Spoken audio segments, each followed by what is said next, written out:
John Miller and Joe Morgan back here in Toronto at the Sky Dome. A beautiful night for baseball. Here is the starting lineup now for the visiting Texas Rangers. Announced by manager Bobby Valentine, it'll be veteran Ryan Downing, the designated hitter. Rafael Palmeiro at first base. Ruben Sierra, switch hitting right fielder, the RBI leader. Julio Franco at second base, batting cleanup. Juan Gonzalez, only 21 years of age and enormous talent. Steve Bouchel at third base, batting sixth, having an excellent year. Dean Palmer, recently brought up from the minor leagues, batting seventh. Ivan Rodriguez, and we hope to get a look at his arm tonight. He's the catcher. And Mario Diaz is at shortstop, batting ninth.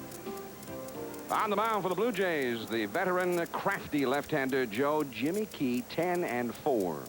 You hit the nail on the head when you say crafty. Jimmy Key moves the ball in and out. He has to have his good control tonight in order to handle these hitters from Texas. And his battery mate, there is Pat Borders. And here is Downing, ready to lead it off. And there's the strike, 0-1.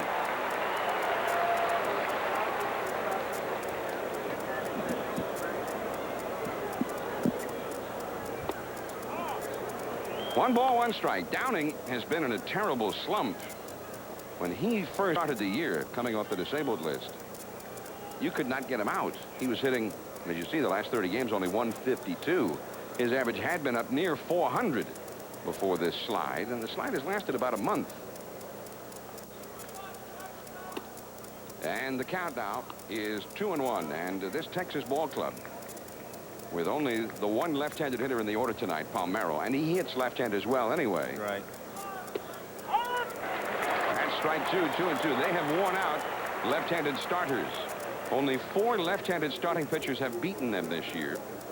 Left-handed starting pitchers' earned run average against the Rangers is 6.58. So that's not very good. In 109 innings thrown by left-handed starters against Texas, Texas has had 151 hits in 109 innings. Key is 0-2 already himself this year against Texas. Little squib, and Sprague cannot catch up to it. Picking the ball up in foul ground is Carter. Downing heading for second, and he is in there with a double. And Joe, I dare say, the Rangers, who've had only 4 runs in 3 games in this series, have not been getting many hits like that. Well, most of the Ranger hitters, the reason they handle left-handed pitching well is they go the other way. Not that Downing was going the other way on this pitch. He squibs it off the end of the bat, bounces away. Sprague has no chance to do anything with it. Joe Carter picks it up, fires to second, but not in time as Downing leads off the ball game with a double. And here is Rafael Palmeiro. Palmeiro, as you see, .319. That on-base percentage is not accurate. Don't look at that a second time. There's ball one. You can't be hitting .319 and your own base percentage .316. His on-base average is .369. 13 homers, 26 doubles, 2 triples, and 40 batted in. He's only 1 home run shy of his all-time career record for home runs in a season. That's a strike, and Downing will hold at second as the ball got away from Borders. The one thing to look for in Jimmy Key tonight is if he pitches these Texas Ranger right-handed hitters inside. He has to go inside to keep them honest. The right-handed hitters on the Rangers handle left-handed pitching so well because they hit the ball to right field. And his fastball that naturally tails away, the right-handers going that way, it works well for them. So he is going to have to establish that he will come inside to the right-handed hitters. Now, Key, in his 2 previous outings against Texas, both of them back in May, worked a combined total of 11 innings and gave up 6 runs. Diving stop by Sprague at first, to Key covering. Down to third base goes Downing. A nice play by Ed Sprague Jr., but Palmeiro gets the job done. His job was to pull the ball to the right side, and he does that. And here's an isolation of Ed Sprague making the play. Jimmy Key covering, but moving over to third base is Downing with 1 down. And the batter is Ruben Sierra, a switch hitter. As you see, they, as usual, full house at the Sky Dome, probably 50,000 plus. Sierra, .320 batting average, 12 homers, 58 RBIs, and that is ball one. And batting right-handed, meaning against left-handed pitchers. Sierra is hitting .356.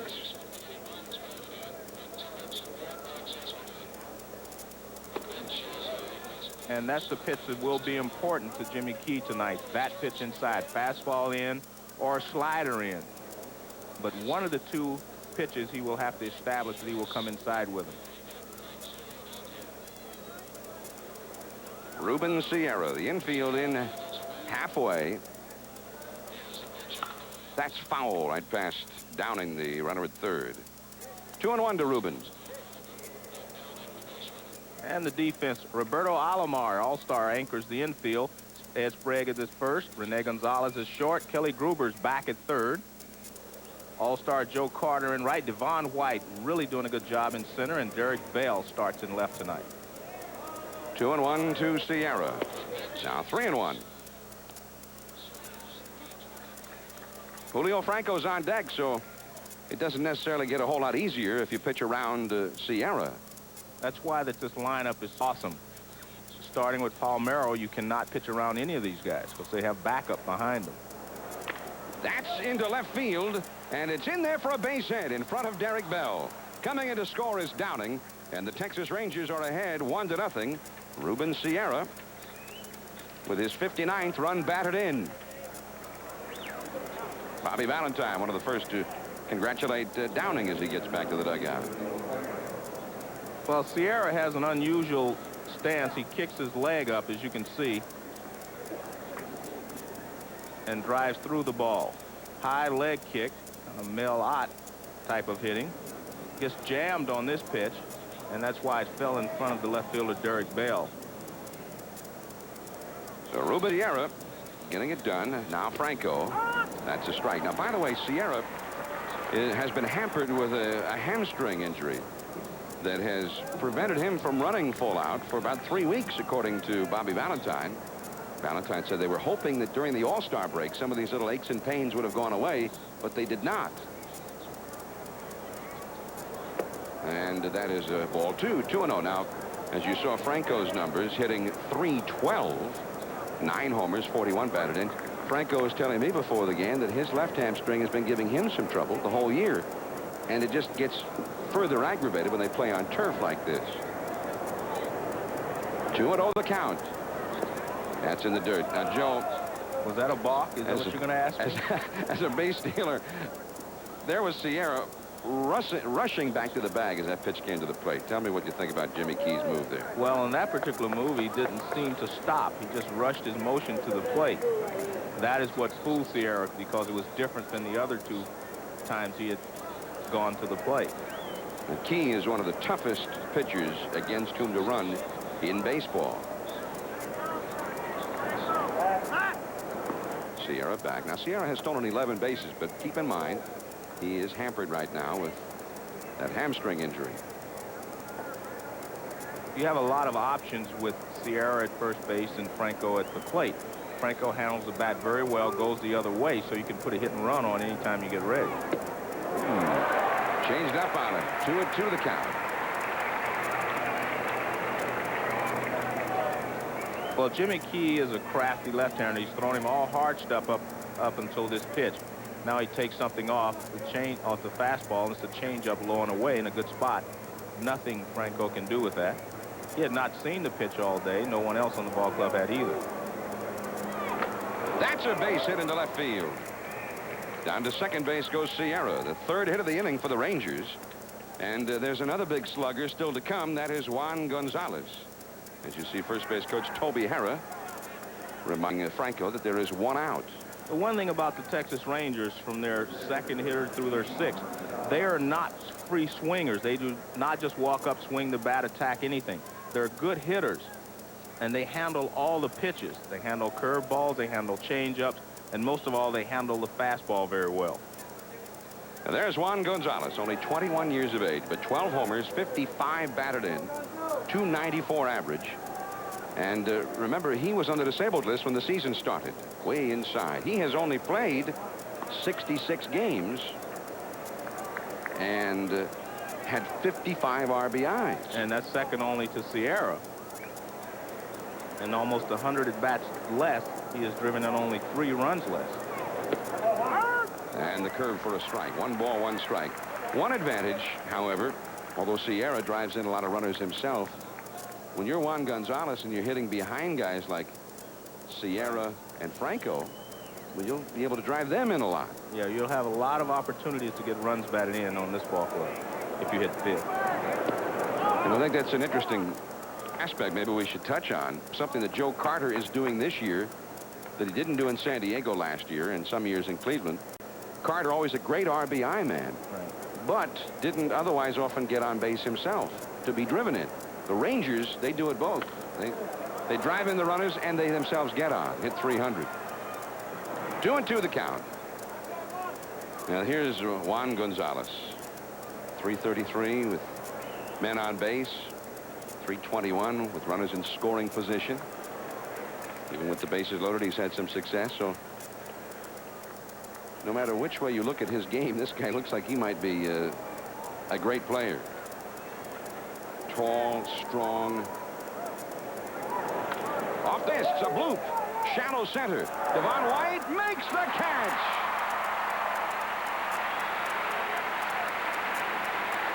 And he has been quite an addition to this Toronto ball club. Well, and that's one of the reasons. Not only defensively, but he's a good guy to have on the ball club, according to Cito Gaston. He has fit in very well here in Toronto, and they think that's one of the most important trades they make. Got a good jump on the ball, and he makes the catch and holds the runners at first and second. When Gonzalez first swung, it looked like he hit the ball better than he did. After it was a bloop, it made it a tough play, but Devon White was right on it. 2 men on, 2 men out. Here is Steve Buechele, also having a fine season. That's hit deep into right center field. This one is way back there. Carter going back, still going back, and it's off his glove. Coming in to score is Sierra. Franco right behind him. Here's the play to third. Buechele is teeth. A triple. And it is 3-0 Texas.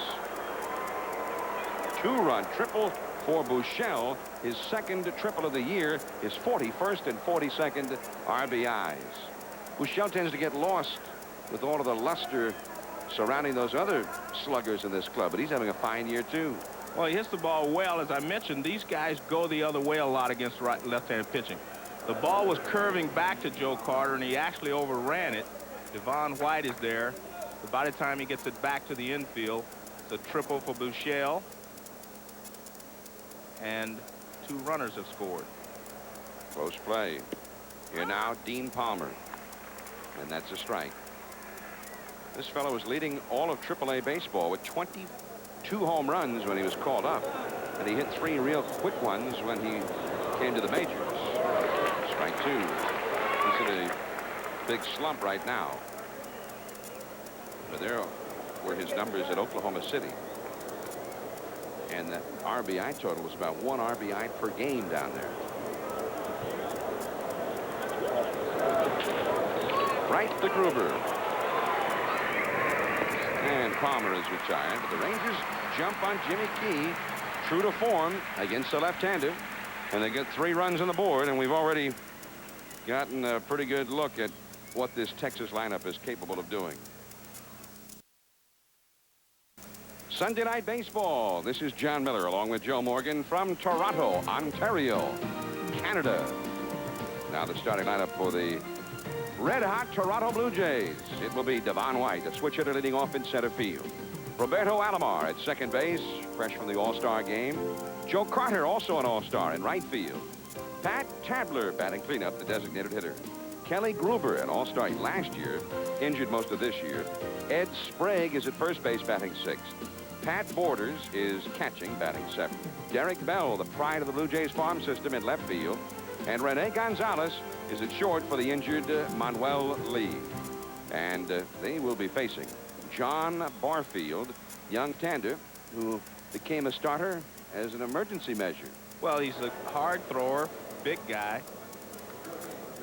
And he has pitched pretty well when you consider the fact that he has given up 74 hits in 67 2/3 innings. He has a very low earned run average. That amount of base hits he's given up. And speaking of young, there is the 19-year-old Ivan Rodriguez. And Joe, from everything we've heard, we just hope somebody tries to steal against him tonight. Well, Cito Gaston says he has the best mechanics of any young catcher he's ever seen. And talking to the coach of the Texas Rangers, Davey Lopes, he says, watch this guy catch behind the plate. He handled himself exceptionally well for a young player. Devon White, the hitter. That is a foul ball as Buechele goes after it. Now, Buechele has had an outstanding year with the glove. Well, defensively, Julio Franco, all-star. Rafael Palmeiro, another all-star at first base. Mario Diaz is the shortstop. Buechele is over at third. In the outfield, Ruben Sierra is in right, Juan Gonzalez in center, and Dean Palmer is in left. Buechele over there at third base has made only 2 errors all year. That's a ball from Barfield. 1-1 to Devon White. There's Buechele. But he's driving in the runs, hitting about around 280, and there you see best fielding percentage of any American League third baseman. 2-1 now to Devon White. Now, Gene Tennis, the hitting instructor for that man, the manager, Cito Gaston, brought Devon White over here, and he's been a new man. And there's a base hit. White into the game, hitting .296 and inching up on 300.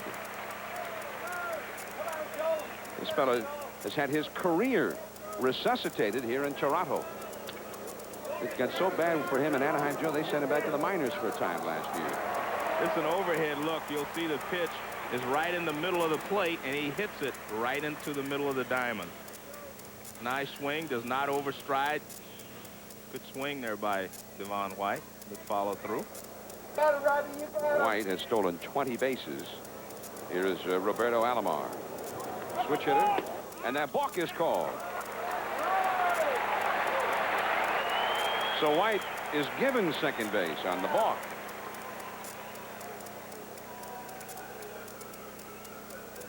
Well, umpire behind the plate called the balk right away. This is in normal speed.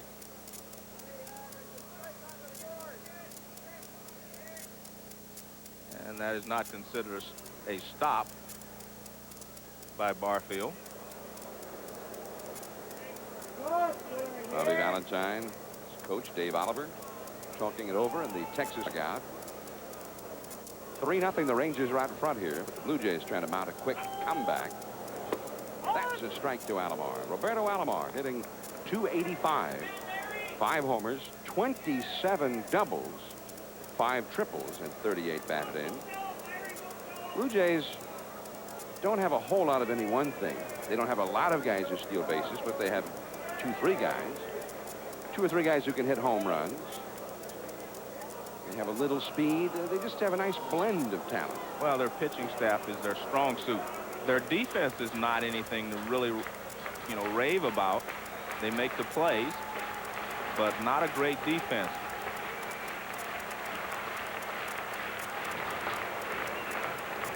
One strike to count.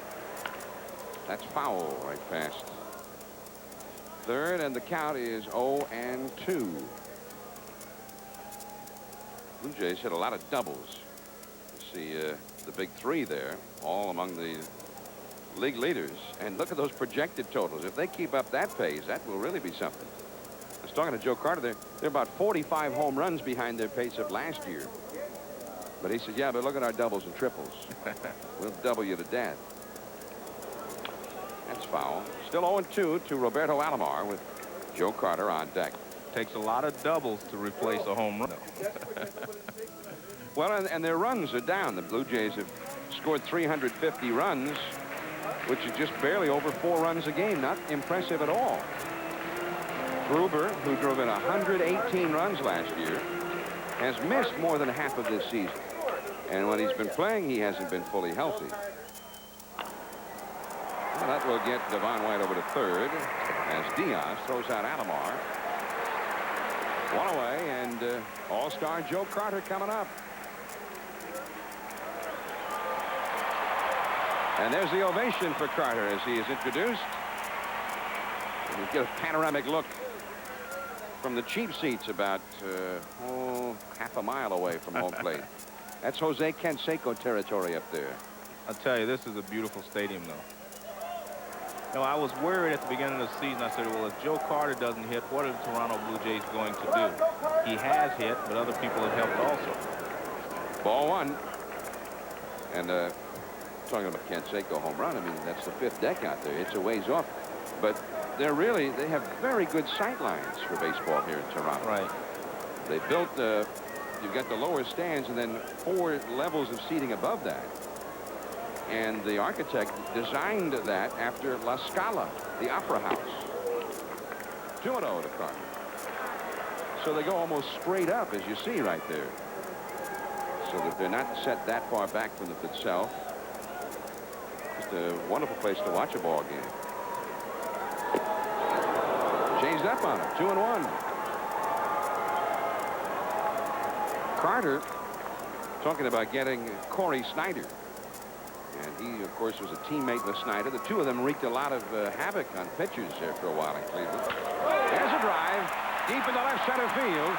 Gonzalez back, and this one is gone. A home run. Number 20 for Joe Carter. The Blue Jays are right back in it. 3-2 Texas.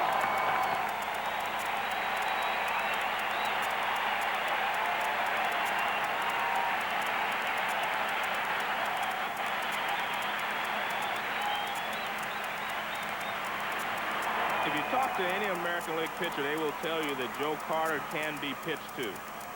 That's a given. But if you make any mistakes, he makes you pay for them. That's why he drives in a lot of runs.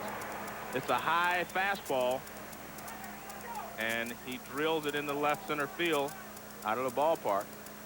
Overhead look, you can see it's up and away, and when Carter hits it, he knows it's gone. You cannot make any mistakes with Joe Carter. If you make good pitches, you can handle them. If you not make good pitches, he makes you pay. He handles you. Here is Pat Tabler. Swung. Tabler has not hit well, to say the least. Only .216. It's not what they had in mind when they picked him up as a free agent. Joe Carter's 20th homer, his 60th and 61st runs batted into the year. And the count is 1-1. Carter behind only Cecil Fielder, Jose Canseco, and Danny Tartagle for home run hitting in the American League. He's in 4th. And behind only Fielder, Canseco, and Tartagle for runs batted in. I mean, he's driven in over 100 runs. He's at 500 and something runs in the last 5 years. So, I mean, the guy is an RBI man. Now Bobby Valentine will go to the mound to talk to Barfield, who staked to a 3-0 lead here in the first inning, and he is scuffling. We'll take another look at Joe Carter's home run. Here's Joe. He swings with his upper body. Watch, not much rotation at the bottom. Just his arms, hands, good strong arms. He really muscles the ball out of the ballpark on that swing. Not much with his legs. Doesn't use his legs very much. A lot of muscle. That is foul by Tabler. 2 balls, 2 strikes. Carter was saying he thinks with Snyder coming here that this fella, Tabler, Candiotti, all former teammates of Snyder in Cleveland, can help be a calming influence for Corey to help take the pressure off him. It's a very good thought, and that's the way Joe Carter is. He's a very generous person as an individual. He's thinking about Corey Snyder, what he can do to help. And I think that's a good thought, that he and Candiotti can calm Corey Snyder down. Tabler hits one foul. 3-2 the count. Also, he says that he thinks Snyder's been told so much, both in Cleveland and then in Chicago, how to change his stance and do different things at the plate, that he's so fouled up now he's not doing any of the things that he used to do when he was having success. Gonzalez started back. Now he'll have to come in. He thought Carter must have still been up there, I think, the way he reacted on that one. Now, right there, that lady with the white T-shirt on is sitting in the seat where Canseco hit that monumental home run in the 1989 Championship Series against Mike Flanagan. Now that is the 5th deck. Let's have a little dimension as to how high up that is. That one, Joe, almost made it to Mississauga. Ball 1 to Kelly Gruber. Now, Gruber has missed 47 games with a hand injury this year. The injury's still not fully healed. Gonzalez going back. Still going back. He's there, and he makes a running catch. Gruber hit a game-winning home run in the 8th inning yesterday. Well, maybe we're going to have one of those 12 to 11s here tonight. After just 1 inning, Texas 3, Toronto 2. That'll be Wednesday. The Chicago White Sox still a player over there in the American League West. Now only 3.5 games back as they meet the Red Sox, who are trying to become a player again. Here is Ivan Rodriguez, the young catcher. We told you about his defensive prowess, his great throwing arm. He's also hitting the ball extremely well. Jimmy Key misses, 2-0 the count.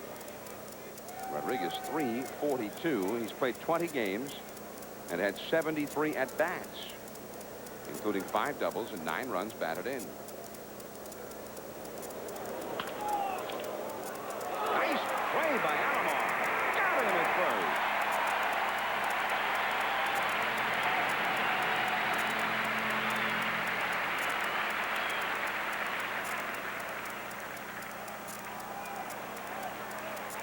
Well, Roberto Alomar gets a good jump on the ball, dives at the right time, and throws him out. Diving is more timing than anything. You see a lot of guys dive, the ball goes under their glove, they dive too soon. Curveball to Mario Diaz for a strike. Diaz batting .276. He's a role player, can play all around the infield. Little bloop into right, base hit. Carter has to play the hop. And that is the 5th hit already for the Texas Rangers. We're talking about a first-class pitcher out there, Jimmy Key, and they're beating up on him right now. Jimmy Key won the All-Star game the other night. He's got a chance to win 20. He's won 20 in the past. I mean, this guy, and they're making him look like a rookie out there. Yeah, but they have some good hitters on the Texas Rangers. So that's the reason. That's the reason. Now Brian Downing. We've been wearing out left-handed pitchers for a long, long time. He started the first-run 3-inning rally with a double. Ball 1. 1 out, 1 on, 2nd inning. 3-2 Texas. Bobby Valentine says, rather obviously, he's well pleased with his lineup. I asked him if there's anything that might make the lineup a little better or better balanced or whatever. He said, no, I'm pretty pleased with it the way it is, to tell you the truth. They have scored only 4 runs in 3 games in this series, running into a hot club and a hot pitching staff. And the team is still averaging better than 5 runs a game for the year. Well, when you have guys that swing the bats as well as the Texas Rangers, because they will go through spells where they do not hit the ball well. I mean, you can't hit every day for 162 ball games. I thought you told me the Cincinnati Reds. No. 75, 70. Every day they scored at least 5. Maybe 150 of those 162, but not every day. Popped up. Ed Sprague and Borders both get chased, but it's still in amongst the spectators. No play. 2-2 to count. Corey Snyder, by the way, will join the ball club tomorrow. Toronto will be in Kansas City. And, of course, that means a room will have to be made for him on the roster. So a guy like Ed Sprague, for instance, could end up back in the minor leagues. Since he's been here, he's played third base, first base, and DH'd and things like that. They want him to be a catcher. That's a foul. Sprague will give chase again. So that's one rule of thought. Nobody has said anything as to what they're going to do, but Sprague might go back so he can catch every day again. Well, his best position in the major leagues will probably be catcher. And he could be a tremendous asset to a ball club because of the way he swings the bat if he can catch. So they will find out if he can be a catcher in the major leagues. Double play ball, perhaps. Gonzalez to Alomar, and everybody's safe. That's a good call by the umpire at second base. A lot of times they call a guy out and say he was taking the ball out of his glove. But in this case, Alomar did not have complete control of the baseball. Watch Alomar. See if he has control of it. Never. if you're taking the ball out of your glove, it's considered a catch. But he never was taking the ball out of the glove. Again, you can see he did not have control of the ball. Nice call by Mike Riley. Well, now Cito Gaston's out arguing, but he's not so convinced. Well, probably Cito's thought is this. Since the ball went towards shortstop, that means that he was taking it out of his glove going that way. You know, the throw was going toward right field technically. And when he stops it and it goes back towards shortstop, that usually indicates that you're taking the ball out of your glove. But in this case, Alomar did not get his hand on the ball right there. See, he does not have his hand on the ball.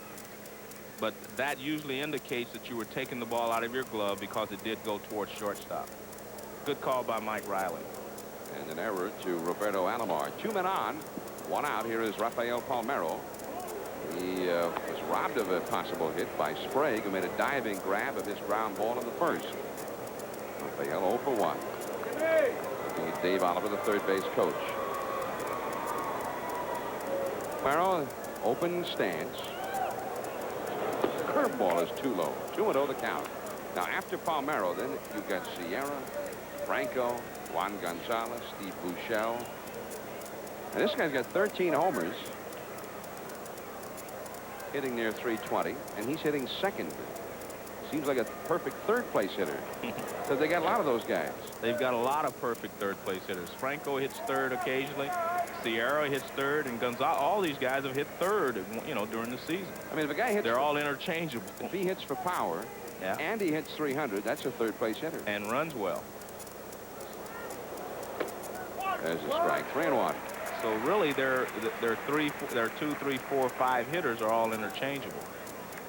All right, it's 3-1, and Bobby Valentine going to put anything on here? It's a tough call because you do not want to send your runners. No. Okay. You're right. There's the lobby. That's the check-in desk at the Skydome Hotel. Where I'm sure they're looking in tonight. Here's the lobby. And of course, nobody's sitting there now because they're all on the edge of their seats as Texas tries to get another rally going with the big sluggers up here. And it's foul, and the runners were going there on 3-2. Jim Acker warming up in the Toronto bullpen. So they've got the bullpen activity, and a right-hander is up. That's the hotel from out here. That lobby area is located behind that open area beneath the big television set out there. That's the Sightlines bar out there. Great place to watch the game. Runners go. That's a base hit down the right field line. Coming in to score is Diaz. Downing will go to third, and Carter will hold Palmeiro to a single. And they continue to wear out Jimmy Key here, taking advantage of the Alomar error. A play that could have ended the inning had he been able to hold that ball and turn the double play. Well, even if it didn't end the inning, it would have retired one of the runners and it would have been another out. He has to make the play. You have to get one for sure. This is Palmeiro. He's a good hitter. He handles the fastball inside. And Jimmy Key, 3/4 over the top a little bit. And so far, Rangers love what they're seeing from this fellow. Another one. He's going to get a stiff neck. He's had to spin around so much looking at all these line drives. Well, they're going to leave him in, even though he has struggled. And Gaston getting into it with the plate umpire, Larry Young, a little bit. By the way, this booth, Larry Young, Mike Riley, Rick Reed, was part of the crew with Steve Palermo. Palermo last weekend in Texas, I'm sure you know the story by now, was shot as he tried to come to the aid of a lady who was being robbed. And now he's in a hospital, and Mike Riley took pains to ask us to send their love and best wishes to Steve Palermo, to let him know that they're thinking of him and that they send all of their love and best wishes to him and their prayers as well. And as do we. That's a strike to Ruben Sierra. And the hospital in Dallas. He'll get well real soon, Steve. We hope he's able to look in tonight. Now, this could be two. Gonzalez to Alomar. Held. They got it. And Sierra's got the bad hamstring. Otherwise, he probably beats that one easily. 1 run. The Rangers lead 4-2 after 1.5. Our highlight brings you this week's streaks, peaks, and valleys, and the Cardinals are in the valley. They haven't won since Pedro Guerrero went down or since the All-Star break. Barry Bonds, 18 RBIs in the last dozen games.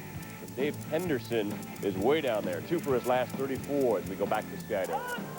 And there's a strike to Ed Sprague, leading off for Toronto. The 6th place hitter. He'll be followed by Borders and Bell against John Barfield. A rocky first inning for Barfield. That's a ball. Last Sunday night, we were in St. Louis and saw that nasty collision between Guerrero and Pagnazzi. It looked like Guerrero had been hurt. He was limping. A high, lazy fly. Center fielder Juan Gonzalez in left center. And there is one away. Guerrero stayed in that game, got a couple of big hits, and was running the bases. And then they found out he'd broken a bone in his leg. Send him our best wishes. Blue Jays won the first game of this series 2-0 Thursday night. Tom Candiotti has been paying a lot of benefits since being acquired. 6-2. Look at the 4 runs in the 7th. Pat Borders, a big 3-run double to break the tie. And then yesterday, in the last of the 8th, a 2-run homer by Kelly Gruber. The Texas ahead 2-1 to give the Blue Jays their 3rd win of this series. Borders with a swinging strike, and the bat flew right out of his hands. 0-1. But now the Blue Jays have been getting such great pitching. Now they have come from behind here.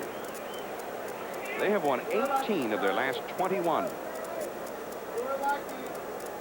And almost invariably they get excellent pitching. And also, in fact, I read one note, Joe, where they had not given up more than 2 runs in an inning since June 19th. Base hit past the diving Buechele.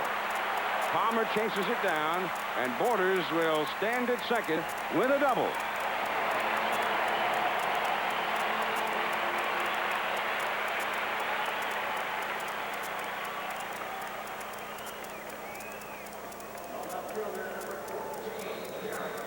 Well, Buechele drills the ball down at third baseline. You can see Buechele diving for it. Borders hits it so hard he doesn't have time to move to the line. Just a step and a dive.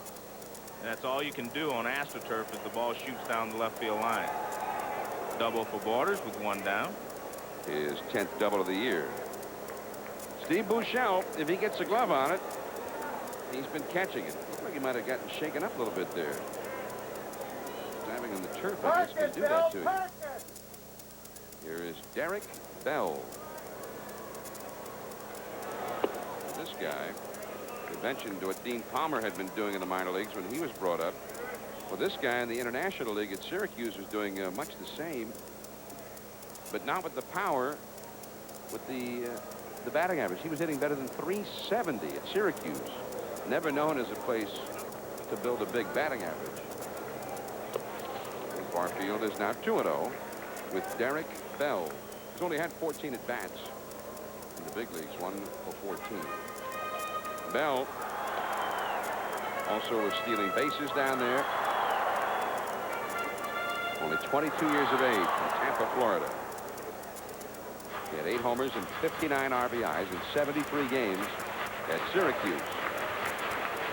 Rene Gallus on deck. 4-2 Texas ahead. We're only in the 2nd inning. Buechele will hold Borders and throws out Derek Bell. 2 down. Started to mention a little earlier. Since June 19th, almost a month, the Blue Jays had not allowed more than 2 runs in a single inning. All that time. They gave up 3 in the first tonight. You can stay out of the big inning, then you're going to win some ball games.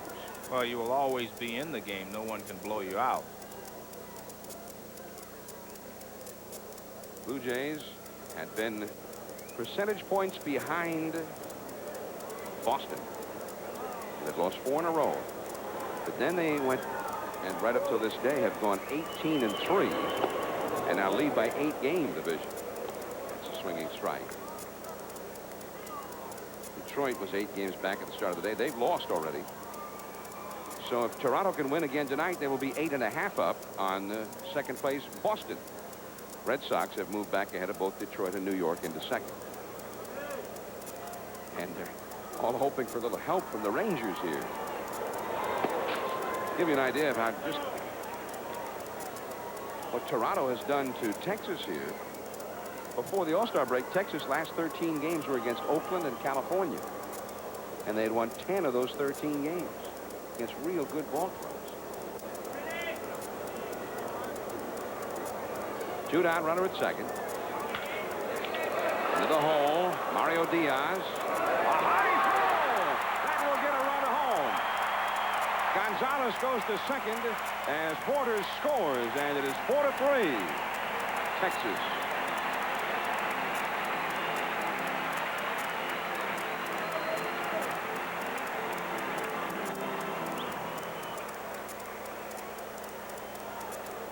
Gonzalez hits the ball sharply in the hole. Nice pickup by Diaz. He straightens himself up and just throws it too high. His release is too high. Plenty of time to get the runner. He just released it high, and it gets away from him.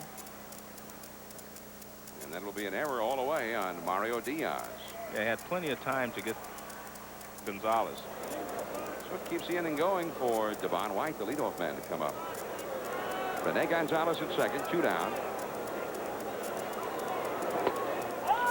0-1. Devon White led off the first inning with a single, starting a 2-run rally. I think, Joe, they're hoping that they can do with, as Bobby Valentine goes to the mound to talk to Barfield, they're hoping that their hitting instructor Gene Chenis and manager Cito Gaston can do with Corey Snyder what they've been able to do already with Devon White. Well, Devon White had struggled, but he is a switch hitter. It's a little easier to deal with a switch hitter and change his thought patterns than it is a guy like Corey Snyder. And earlier, I didn't mean that he had problems with the hitting instructor in Chicago. What I really meant was he did not adapt very well to the hitting instructor in Chicago. And when we were there, he was saying that he didn't think that he could hit that way. So it was probably time to move on and get a new outlook on life, so to speak. That breaking ball is in the dirt. 1 ball, 1 strike to Devon White. Roberto Alomar. 4-3, Texas ahead. Last of the second.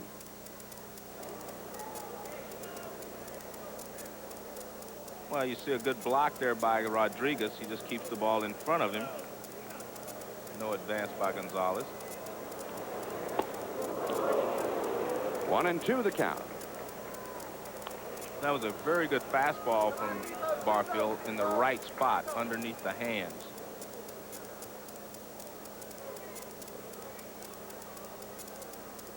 Barfield, 26 years of age, from Pine Bluff, Arkansas. 2-2. He pitched 1 year at Oklahoma City University.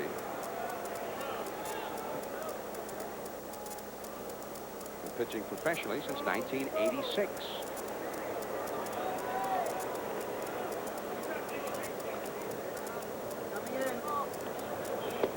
Too low. 3-2 now. Barfield has a good fastball. His problem so far is his location.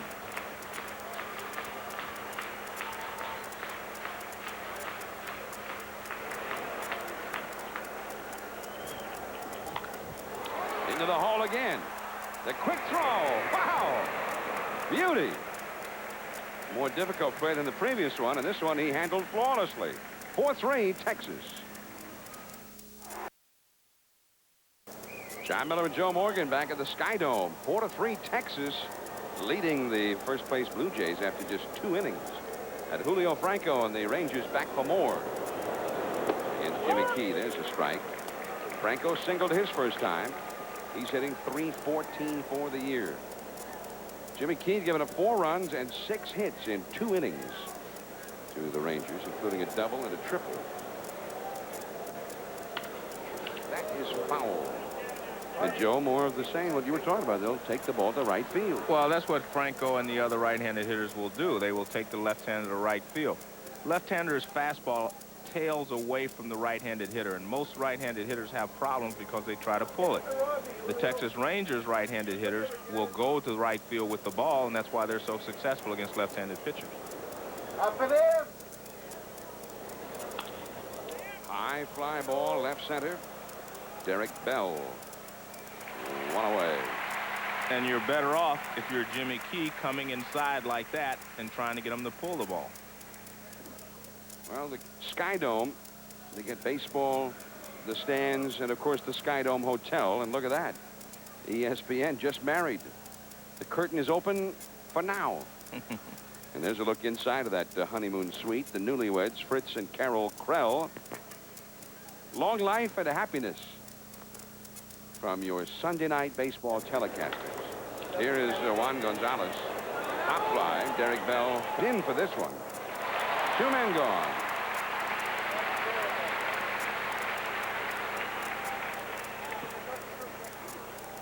And Steve Buechele coming up.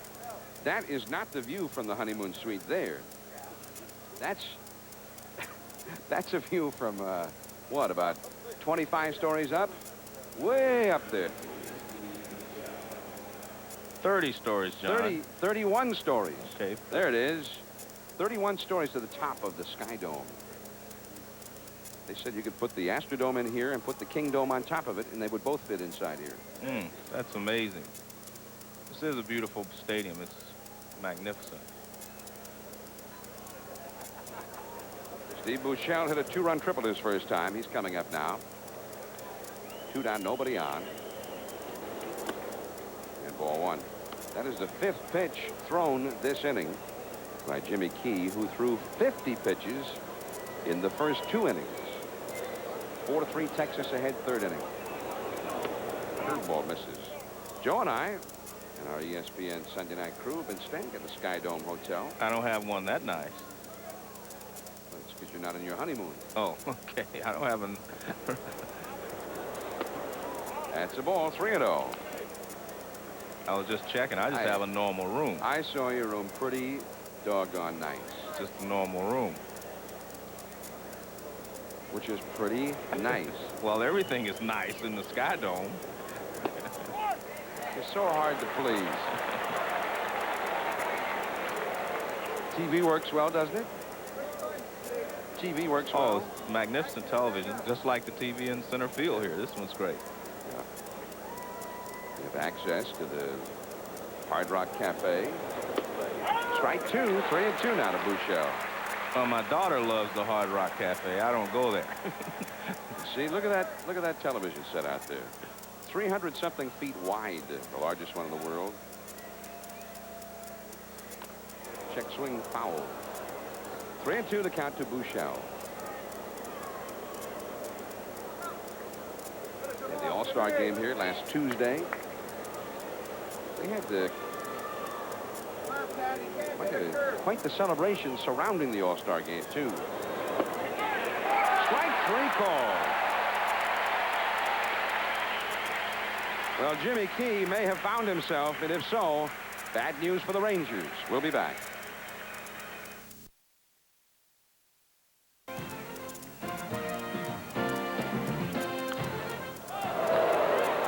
Ball is fouled back by Roberto Alomar, and in amongst the spectators, strike 1. Don't forget, on Wednesday night, the Red Sox and the White Sox. Roger Clemens trying to get that man, Frank Thomas, out. What a fine young player he is. And both of them in the pennant races. Boston trying to get back into one. The White Sox are now just 3.5 back of Minnesota in the West. 4-3 the score here. Texas leading Toronto. Alomar followed by Joe Carter and then Pat Tabler. We're in the last of the 3rd.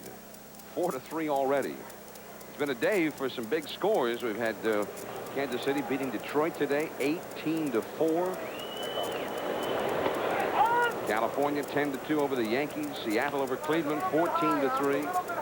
San Francisco defeated Philadelphia 17-5. Oh boy. White Sox defeated Milwaukee 15-1, and Alomar strikes out at a pitch in the dirt. Rodriguez tags him out for the putout.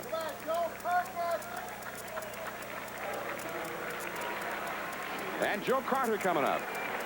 He blasted a 2-run homer his first time.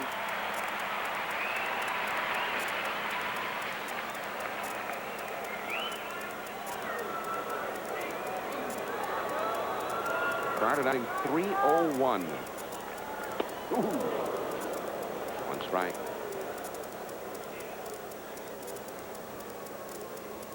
Carter's been hit by pitches, Joe, twice in this series.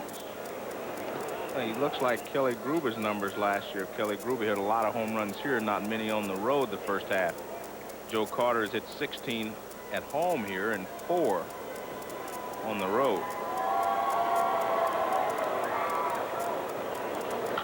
There's a high fly ball. Playable in left for Dean Palmer. He just missed that one. Sounded real nice off the bat. 2 down. Carter. Well, he started off with 3 in April, 3 in May, and then all of a sudden he got hot in June with 11, and he's hit 3 here in July. Really, June is the only outstanding month. The rest of them, you know, May was just a so-so month, and so far here in July, so-so. But they all add up to 20. 20 homers, only 3 in the league have hit more. Here's Pat Tabler. Barfield misses, ball 1. And usually home run hitters, they do come in bunches. Jose Canseco, just before the All-Star break, got hot and hit a lot of home runs. And that's what happens. Home run hitters, they hit them in bunches. How about a suddenly healthy Danny Chartable? It's a strike to Tabler. What did he hit just before the break? Something like 8 homers in 11 games? Right, he got hot the same way. And he's kind of showing us all what the Royals have missed these last couple of years when he was not healthy. Chartable has really been something.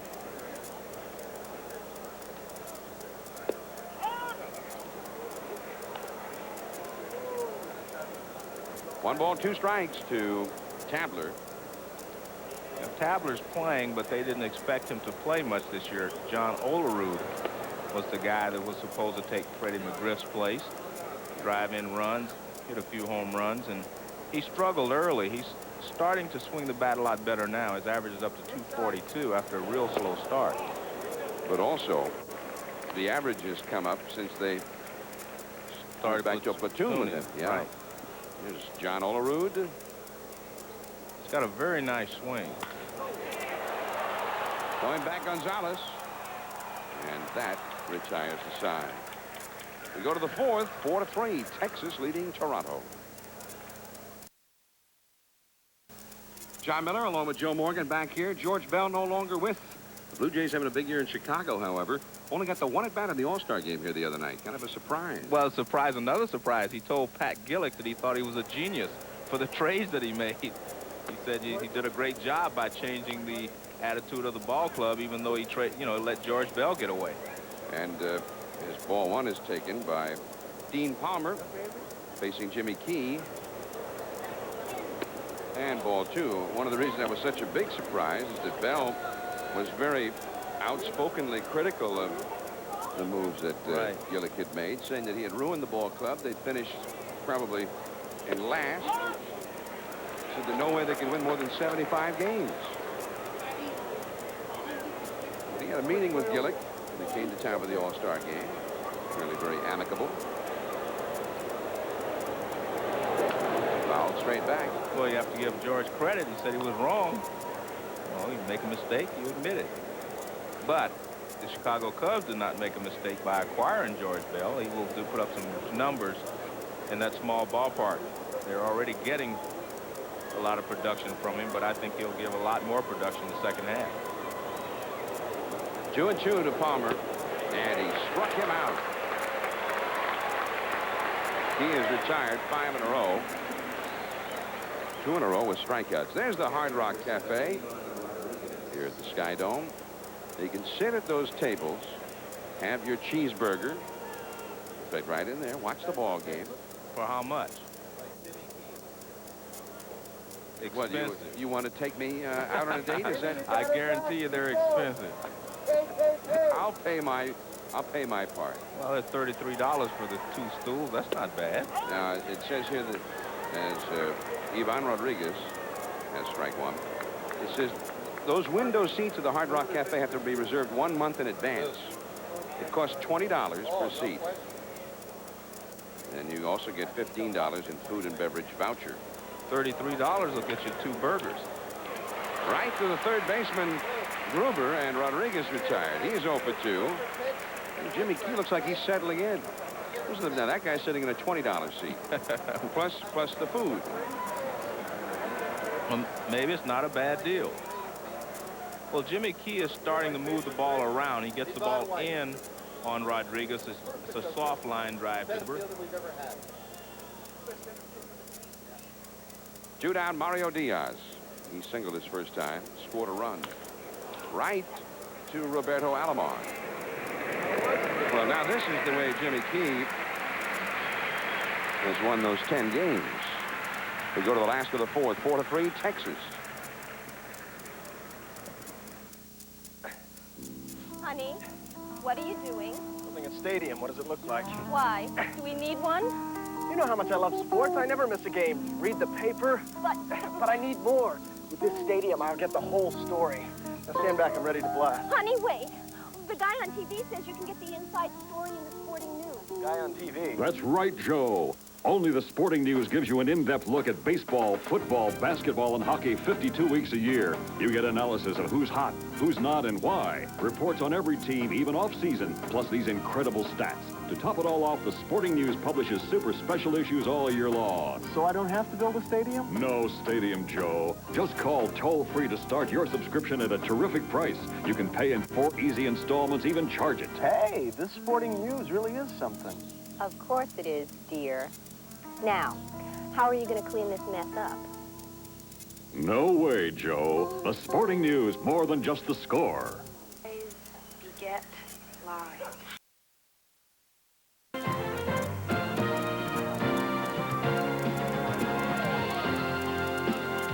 ESPN Sunday Night Baseball is brought to you by Bud Dry.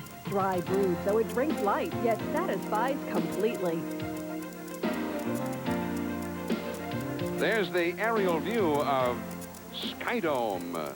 This is John Miller with Joe Morgan.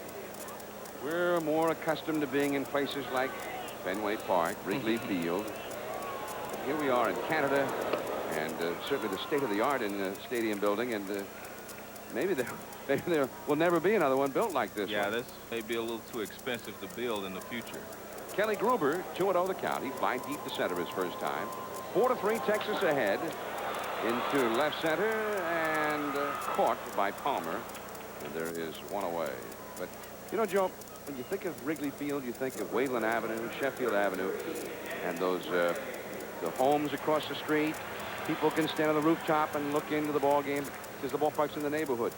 That's the old, early 20th century style ballpark. Fenway Park, Wrigley Field. Skydome, the 21st century ballpark. We've come full circle. They build the ballpark and they put the neighborhood in it. Right? You got the Hard Rock Cafe, the restaurants, the bar, the tavern, the hotel. And like at Wrigley Field, you can hit one that lands in somebody's front yard. Here you can hit one into a hotel room. Center fielder, Gonzalez. So therefore, even though it's about as far away from Wrigley Field or Fenway Park or Tiger Stadium as you can get, I like it.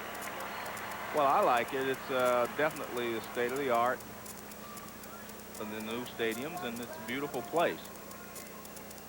The one thing, the customers, the fans will always be in confidence. Gonzalez and Borders is retired. And what did that take, about 4 pitches? We've played 4 innings here on the shores of Lake Ontario. Texas 4, Blue Jays 3, top of the order coming up. Top of the order for the Texas Rangers. It's the 5th inning. Texas 4, Toronto 3. Brian Downing has doubled and scored a run, and he hit a would-be double play ball and reached when the ball was dropped at second base by Roberto Alomar. 1 for 2, and it's ball 1 from Jimmy Key, who has really settled in the last couple of innings. They got 4 runs against him in the first 2. And it is 2-0 to Brian Downing, hitting .274. These two clubs meet again in Texas beginning next Thursday. Big 4-game return series down there. That is foul. 2-1 the count.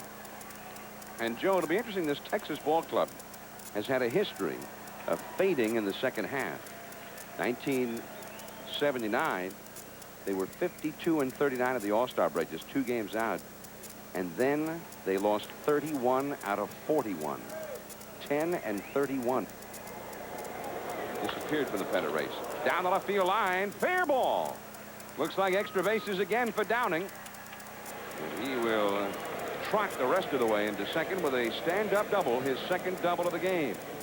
Well, the first time up, he hit one off the end of the bat down the right field line. This time he's ahead in the count, and he gets out in front of a Jimmy Key fastball, and he lines it down the left field line. Watch, this pitch is toward the outside part of the plate, and Downing pulls it into the corner for a double.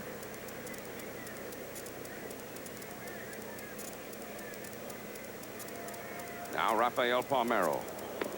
In a similar spot in the first inning, he got Downing over to third base with a ground ball to the right side. It was almost, in fact, a base hit. Sprague made a diving grab of it. In the second inning, Palmeiro singled home a run, so he is 1 for 2. Looking for something to pull here. 2-0 the count. But, Joe, there used to be a theory in Texas that the intense summer heat served to wear down the Rangers a bit. And that's possible. That's the same theory they used with the Chicago Cubs in the past. Nice curveball. 2-1. That so many day ball games wore them down, you know, by the end of the season. I'm sure that has a little merit in both cases, but I don't think you can completely blame it on the weather or the daytime baseball in Chicago.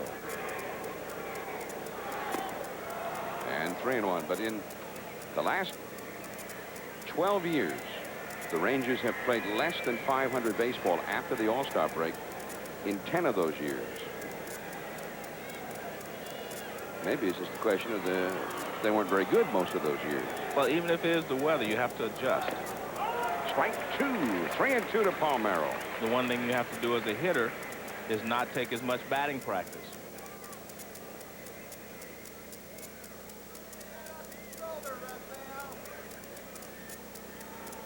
There's what Jimmy Key has done pitches by innings. Starting with the first, he's gone down each inning. Struck him out. Third strikeout for Key. Palmeiro goes down, and he does not move Downing over. Well, he's completely fooled here. He's looking for a fastball he can pull, and it's a curveball from Jimmy Key, and he's way out in front. Because he was trying to get the barrel out in front on a fastball, he's really fooled easily by the breaking ball. And it was a good pitch, good location down and away. Now Ruben Sierra has singled a run and has grounded into a double play. Check swing and a low fastball. The appeal. Ruled a swing by Gary Cederstrom, the first base umpire.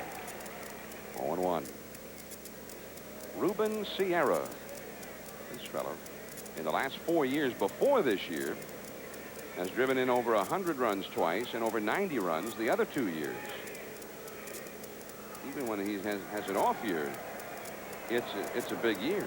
And he's getting better. I mean, he is a guy that he understands more about hitting, more about everything that goes with playing the game. He is just a much better hitter now. Look at those RBI figures. 109, 91, 119. And then last year, people said, what happened to Ruben? He drove in 96. Only 25 years of age, from Puerto Rico. He wears number 21. Out of respect to his height, Roberto Clemente, one of the all-time greats of the game. Used to be compared to Clemente because he had such a strong arm from the outfield. Although defensively the last couple of years, he was not doing well. He had committed himself this year from spring training on that he was going to be an outfielder and not just an offensive type player. Well, in order to honor Roberto Clemente, that's the type of player he would have to be. Clemente was great in the field, at bat, and on the bases. So you have to be a complete player if you want to compare yourself to Roberto Clemente. And I think he does have ability like Clemente in that he's very strong, hits the ball the other way up from the right side. He can run, he can throw, he can do things like Clemente. He just has to work on his fielding. 2 strikes, runner at second. And the ball, 1-2. Jim Acker, right-handed. He's up in the Toronto bullpen again. He was up back in the second. Sierra had been struggling. Even with his 1 hit tonight, he is only 4 for his last 20. Off the hands and fair. Heading down the left field line. Coming in to score will be Downing, and Sierra will limp into second with that tender hamstring with a double. And it is 5-3 Texas. Jimmy Key tries to get inside on Sierra, but Sierra is quick enough to get the barrel out. Watch, this pitch is inside, but he's quick enough. He actually jams him again, and he fights the ball off. Watch how he shortens his arms to get into the ball inside. Right there, he shortens his arms to pull the bat in, and because they do not play him to pull, Kelly Gruber was way over in the shortstop hole, and the ball goes down the left field line. And maybe Key is out of this game. Cito Gaston is going to the mound with Franco, Gonzalez, and Buechele, and a host of right-handed hitters coming up. In fact, more than a host, a couple of hosts. Maybe, yeah, and that's here comes Acker. So it's an early shower for Jimmy Key. And for the 3rd straight time, he has been knocked around by the Texas Rangers. 5-3 Texas. Acker on to pitch, runner at second, and Sierra. Julio Franco the hitter. 5-3 Texas ahead. And Acker, hard right-hander, throws him a called strike. Franco has singled and scored a run, and he has flied to left. There's Acker. His numbers not very good this year. He throws very well. Throws real hard. The base on balls is why his numbers are not as good as normal. Look at those home runs. Out of play. 0-2 the count. 11 homers allowed in 55 innings. Acker. Well, the base on balls makes that, you know, home runs are a result of that. Getting behind in the count and having to throw strikes. When he gets behind in the count and does not throw strikes, he ends up walking someone. Gets behind that count and he does throw strikes, the big hitters can handle it. He throws 90 miles an hour plus, so real good fastball. Julio Franco at the plate. Gonzalez on deck. Franco was not voted into the All-Star game. Roberto Alomar received that honor from the fans balloting. And there were some comments attributed to Franco about that created a mini controversy. Fly ball into right field. Carter comes in, tagging is Sierra. Sierra bluffing. Carter hits his cutoff man, Rene Gonzalez. 2 men gone in the 5th inning. And Juan Gonzalez is coming up. Franco had been quoted to say something to the effect that, you know, he had to be the man starting the game, and Alomar reacted to that. And when they met at the All-Star game, Franco went to Alomar, chatted with him, and said he cleared it up, and there were no hard feelings between the two of them. And that's ball 1.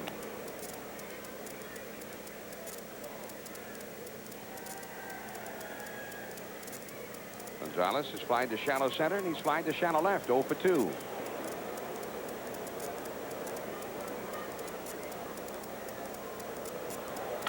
There's a long drive deep to left field, and you can forget about it. There's the power of the 21-year-old Juan Gonzalez. What a shot. His 13th homer of the year. Just to the left of the 375-foot marker out there. And now the Rangers have opened it up. It is 7-3 Texas. Well, Gonzalez, a young guy, can handle the fastball. And it's a high fastball. Well, not real high, but it's a fastball. And Gonzalez puts the charge into it. It's supposed to be on the outside corner. And it gets the middle of the plate. And Gonzalez really tags this. Watch this extension. That's almost a perfect swing. Now Steve Buechele, who has hit a 2-run triple and has struck out. 13th homer for Juan Gonzalez, and 56 and 57 in the RBI column. 2-0 the count. And remember, he was on the disabled list when the season started. He's had 258 at bats.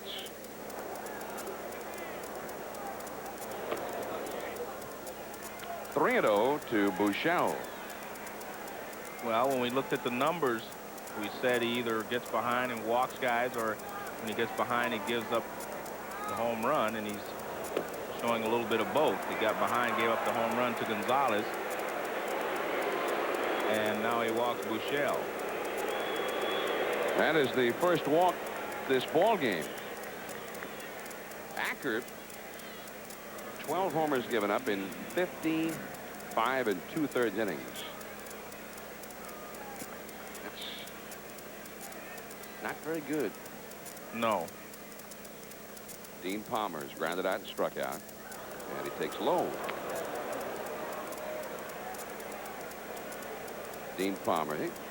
Bobby Valentine says when you watch Dean Palmer swing, since he has such a compact, beautiful stroke, once he learns this game and the strike zone and everything else, he feels like he's going to put some big numbers up year in and year out. Well, the ball jumps off his bat, but he has to learn to make more contact. He has to learn how to hit. And he's chased 2 bad ones there. And that's exactly the problem that you have as a young player.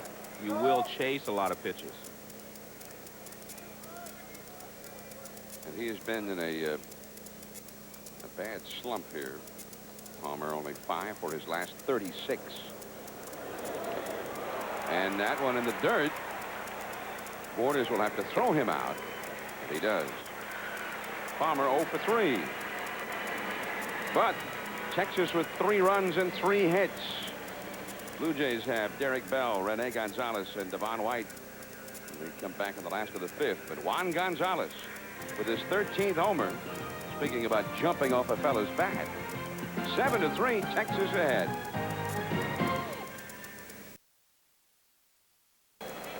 Rangers 7, Blue Jays 3. Last of the 5th. Long way to go in this one yet. Blue Jays the hottest team in the American League. But Texas flexing its muscles tonight. Here is Derek Bell. A strike from John Barfield. Bell grounded to third his first time. He's the 8th place hitter in the batting order. 7 runs, 9 hits for Texas. 3 runs, 3 hits for Toronto. Little pop fly. Ruben Sierra waits for it. 1 away. Now let's go to Gary Miller. John, Budweiser takes you back to this afternoon in Riverfront with Barry Bonds on a tear. Facing Kip Gross with a man aboard in the 2nd, hits a rocket into the 2nd tier. He knocked in 11 runs in the series. The Pirates won 10-5 in the sweep. Bonilla also with a 2-run homer. Back to Skydale. And don't forget, next Sunday, we'll watch those same 2 teams in Pittsburgh. The Reds and the Pirates next Sunday night, 8 o'clock Eastern on Sunday Night Baseball. Rene Gonzalez, the hitter, safe on an error his first time. Fastball misses. He wears number 88 because when he went to the Baltimore Orioles, Cal Ripken already had number 8, his favorite number. Obviously couldn't get that, so he said jokingly to them, he said, well, then give me number 88 if that's not available, if 8's not available. And they did. Now he likes it. Colorful character. Likes to spend his winters in Australia coaching baseball down there and surfing. And this past winter, bungee cord jumping. Rene Gonzalez. That's a strike on the outside. One time, Joe, he said didn't want to be known as Rene any longer. So he changed his name to, he said he was going to be R.C. Gonzalez. And his middle name does not start with a C. So I said, well, what does R.C. mean? He says Roman Catholic. Ball 4. And R.C. Gonzalez takes first base. First walk by Barfield. Now, see beneath that big Jumbotron television set out there is an open air area. That's the world's longest bar. called sight lines. Is that a way to watch a ball game, Joe? Sit out at your bar stool overlooking the field. Looks like a party out there tonight, doesn't it? Probably is. And are we invited? No. Yeah, here's to you. There's the view. Cecil Fielder hit a couple above that bar in that home run contest last Monday. Change up.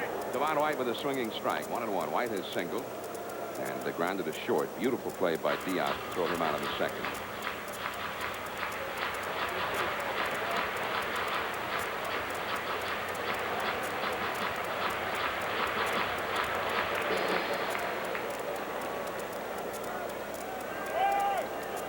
One out, one on. Last of the fifth. Texas leading Toronto 7-3 here. These young Texas Rangers. Bobby Valentine talking about this young club, Joe. He says, hey, he's very happy with his lineup. But then again, it's a young club. You got Gonzalez, 21. Rodriguez, 19. You've got young starters like Barfield. Back quickly there is Rene Gonzalez. Palmeiro, the first baseman with him. Also, Gerald Alexander, a rookie in that rotation. A couple of rookies in the bullpen. Matthews and Rosenthal. There's some real young people in key roles in this ball club. See, Gonzalez. Are the Rangers really afraid that he's going to run here? 7-3. Well, I don't think they're afraid he's going to run. They're just trying to pick him off. And Rodriguez comes up and fires to first base. If you have a strong arm like Rodriguez, you want to show it off. So if you get a big lead at first, he's going to try to get you. 2-2 to Devon White. Here's Ivan Rodriguez.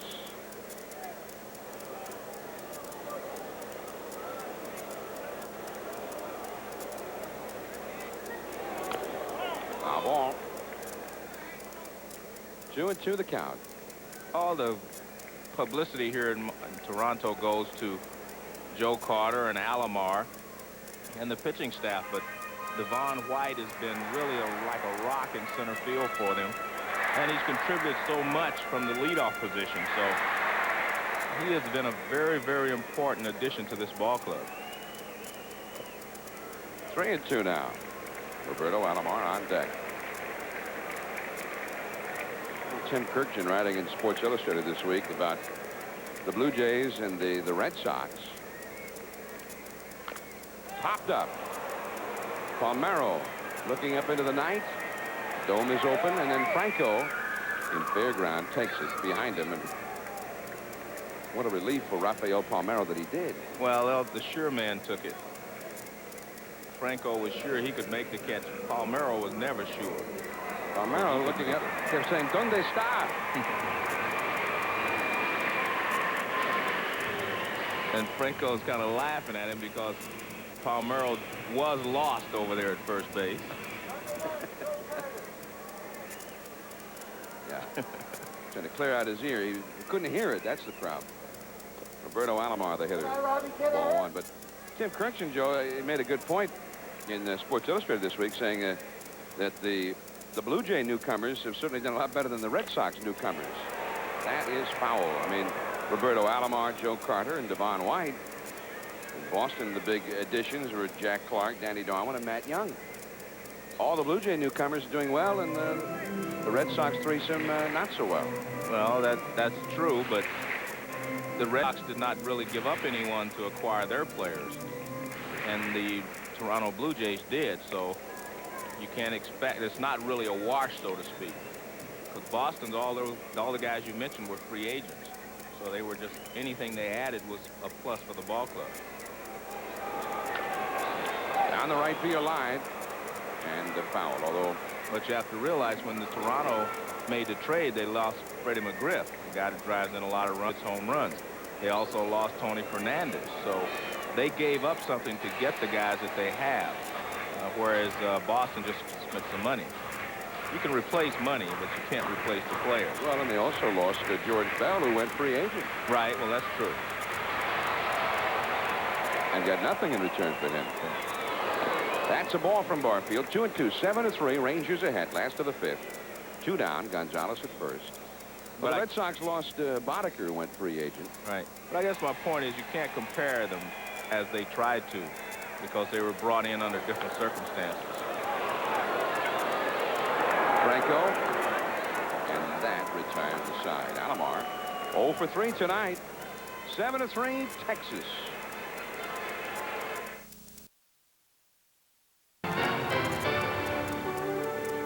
It's hard to imagine now, as the Blue Jays are one of the powers in baseball. But when they were born in 1977, a lowly expansion team, nobody knew what to expect. Their first ever game at home, it snowed. But it didn't bother Doug Ault. He got the first Blue Jay hit, a home run that brought the crowd of over 44,000 to its feet. Ault would hit 17 homers in his 4-year career. He hit 2, though, in that first game. The way it was here at Toronto at the old Exhibition Stadium, it wasn't so many years ago that the Blue Jays were born, and certainly they have been one of the most successful of all expansion teams. Probably they and the Kansas City Royals, I suppose, would be the models for all other expansion teams. Big swing and a miss by Ivan Rodriguez, who was 0 for 2. Mario Diaz and Brian Downing to follow. 7-3, the Rangers leading. High fly ball, shallow left center. Devon White, 1 away. Jimmy at 4 1/3. Got knocked around. 6 runs, 5 of them earned, 8 hits. And Texas has 9 hits total in the game, 5 of them for extra bases. And the big crowd has been very polite, very quiet so far. They haven't had a lot to cheer about except for Joe Carter's home run, which was his 20th of the season in the bottom of the first after the Rangers had scored their 3 in the top. Blue Jays started the day 8 game front of Detroit and New York, and 8.5 over Boston. Detroit and New York both were beaten today, and Boston was a winner. And that's a ball. So if Toronto can hold on to this, if they can come, well, nothing to hold on to right now. If they can come back and win this game, then they would be 8.5 up on the division, with Boston being in second. But if they lose, they will have a 7.5 game.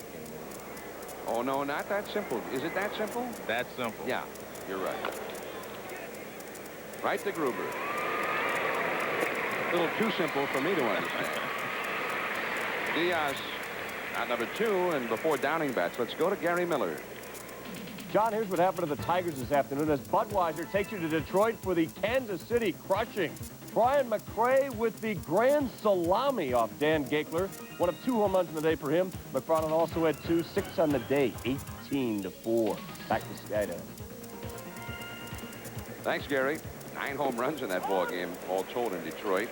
And there's a strike. These Texas Rangers go to Detroit, and Bobby Valentine, talking about it, says, hey, I do not want to get into a slugging match with the Tigers. Alomar, he moves awfully well over there. 7-3 Texas.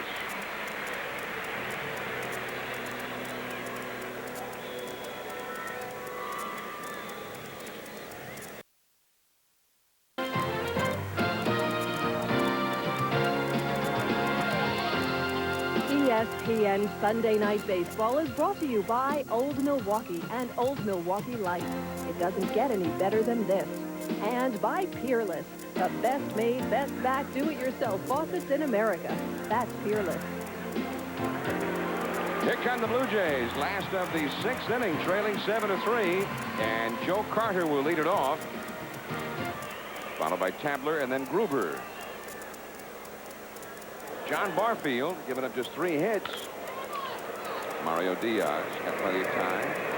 Off the bag, but Palmeiro tags him out. Diaz has had difficulty with a couple of throws.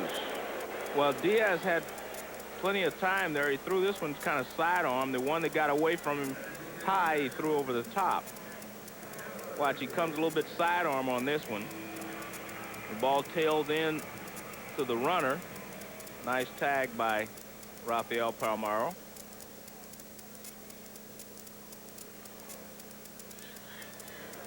And Pat Tabler comes up. Here's where you can really see what you were talking about earlier. This part of the lineup, last year the Blue Jays would have had McGriff, Bell, and Gruber. This year you've got Carter, Tabler, and Gruber. And the design was for Olerud to be in there. Base hit for Tabler. But the pitching has been so strong that the decrease in offense is not even noticeable. Well, that's their first base hit since the second inning. So that Barfield had settled down. Fourth hit all told. And the batter will be Kelly Gruber. Gruber drove one deep to center in the first, flying to left in the fourth. Back on May the 1st, Gruber hurt his hand and had to go on the disabled list for a long time. The game in which he hurt his hand was the game in which Nolan Ryan pitched a no-hitter against the Blue Jays. And yesterday, although the hand is still not quite right, being started by Ryan, Gruber hit a game-winning home run. He missed 47 games all told. Well, Gruber swings and misses. It's a breaking ball that he was completely fooled on. He has hit only 193 since he came off the disabled list.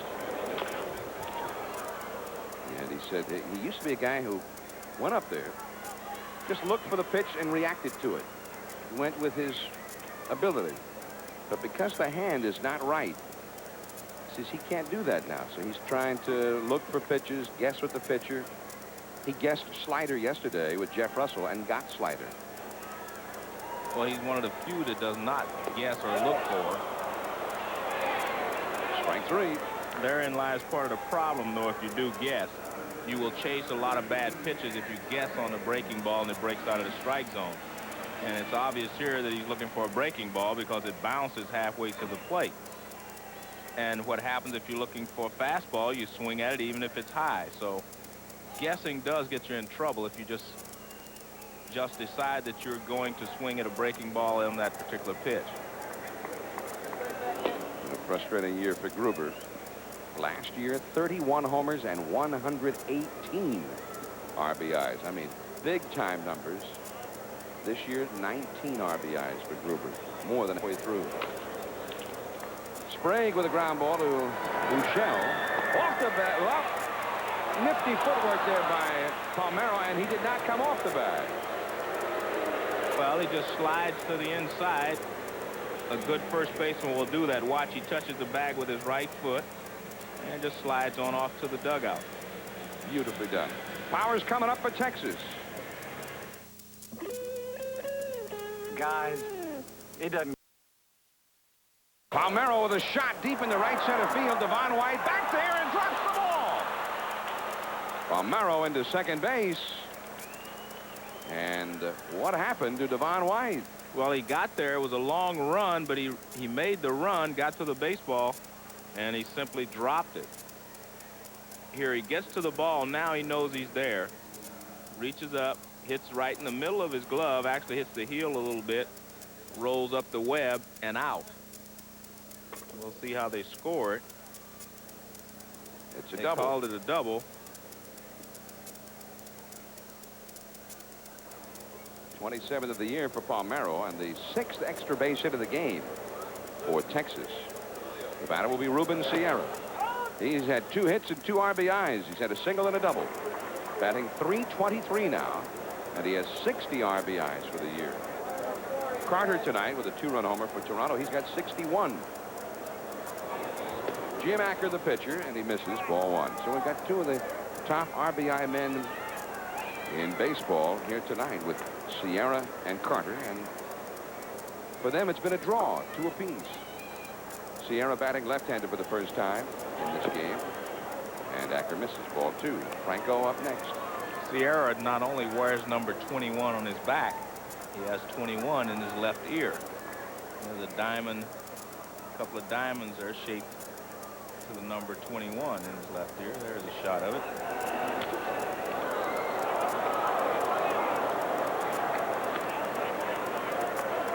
I have two of the stars of the game. They get to the hitting zone differently, but with a similar results. High leg kick by Sierra, and he lines the ball down the left field line. Short stride by Joe Carter, and he hits a home run. Very different styles, but similar results. You know, watch Sierra, watch that front leg here. He's batting left-handed now, but he still does the same thing. Up it goes, and fouled back. 2-2. That helps him time the pitch, he says. It was, it's very similar to the stance affected by the great Japanese star, Sadaharu Oh, which he called the Flamengo stance.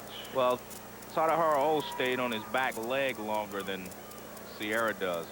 He just kind of raised his front foot. Sierra actually goes forward with it.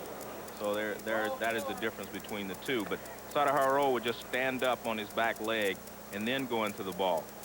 What Sierra does is his front leg and his body. Watch, he goes forward. See how he's going forward already.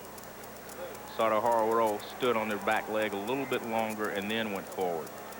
Oh had such balance using the Japanese martial arts, Aikido. That's why he could stand on the one foot a little longer. 3-2. Oh can do that, standing on the one leg, holding the bat with the other foot up in the air for as long as 2 minutes at a time, and you could shove him and still not knock him over. He was so adept at it. Saved his career with the Tokyo Giants. 7-3. Rangers ahead, top of the 7th inning. We're in Toronto. Ruben Sierra trying to win that MVP award this year, and he got a piece of it. Still 3-2. Palmeiro at second, nobody out. Franco is on deck. I remember in '89, Joe, the year the San Francisco Giants won the National League pennant, went to the series. They had that kind of a lineup, especially when you had Clark and Mitchell and Matt Williams up. Reminds me a little bit of this Texas lineup with these guys like Sierra and Franco and Gonzalez. And when you're into that part of the lineup, if you're a pitcher, bad things are bound to happen to you. Well, bad things are going to happen at least one time during the game. You not go through all 4 of these guys, 16 at bats, and retire them all. Something bad will happen before the night's over. It's a high fly ball. Over in right center, Devon White. Easy play. Palmeiro holding his ground. 1 down in the 7th. Bullpen activity for the Blue Jays. Mike Timlin, a right-hander, is warming up. There's the Toronto bullpen. You cannot see these bullpens from the field, but in each dugout there is a television monitor that receives just 2 channels. And there you see Cito Gaston has it tuned to his bullpen's channel. Could be a whole new cable network, the bullpen network, Joe. Well, the problem is they can also look into the other bullpen to see who's warming up, right? Yeah. That's the other channel. But is that a problem? Yes, that's a problem, because the balls, you can see what the guy is throwing, because the ball will come towards you. See, the Ranger dugout, they're watching the Jays bullpen right there. And that's Pat House, the pitching coach. And that's foul. I said Pat House, I meant Tom House, the pitching coach. And if you're a hitter and you want to see what the opposing pitcher might throw when he comes in, all you have to do is walk down and watch him warm up.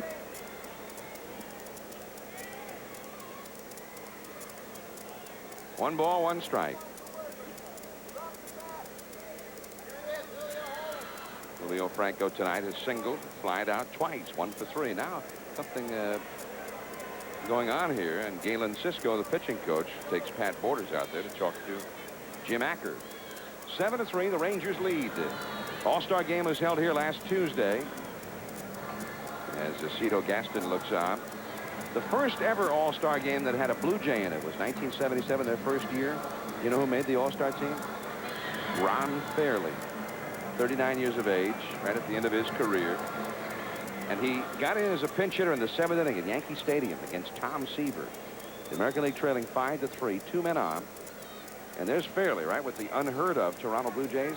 And he blasted one down the right field line, and it landed in the 3rd deck, just barely foul.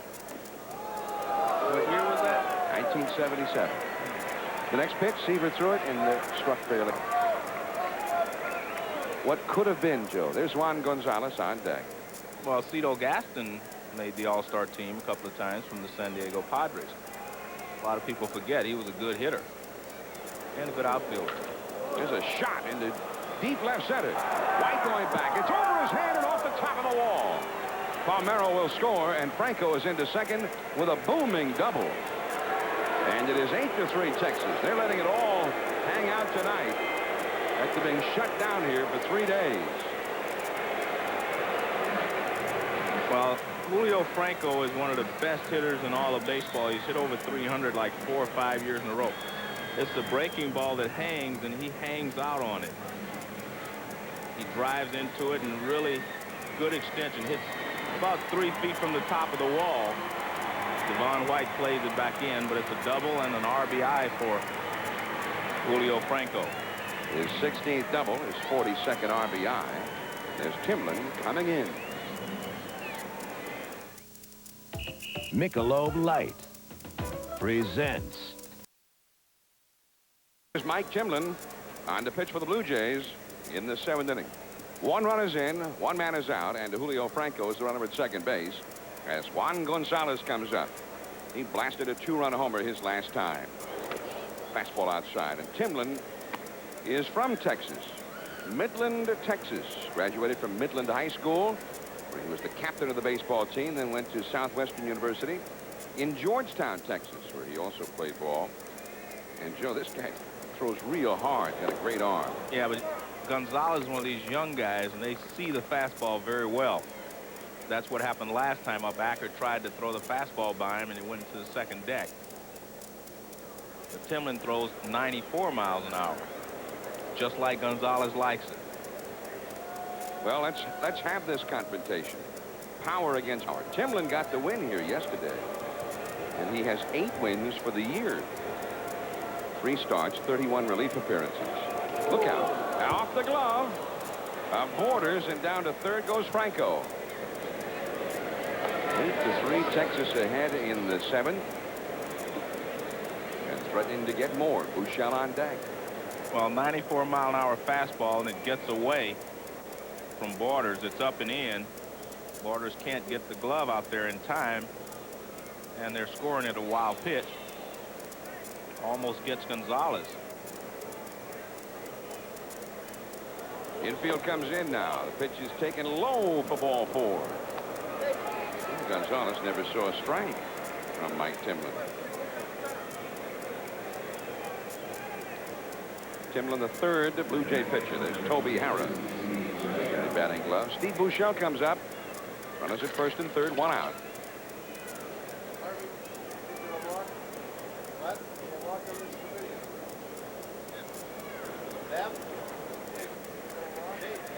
Next week we'll be in Pittsburgh. Well, I say we, but you're not going. No, I'm going to see Rod Carew, Gaylord Perry, Ferguson Jenkins, among others, to be inducted into the Hall of Fame. Ferguson Jenkins, Canadian. Yes. Chatham, Ontario. First Canadian ever elected to the Baseball Hall of Fame. Congratulations to him. What a great career. Obviously, he's going into the Hall of Fame. This could be 2 on a broken bat. The tag by Alomar. Throw to first. Double play. And the side is retired. So the young fellow from Texas, Mike Timlin, comes down to shut down Texas in the 7th.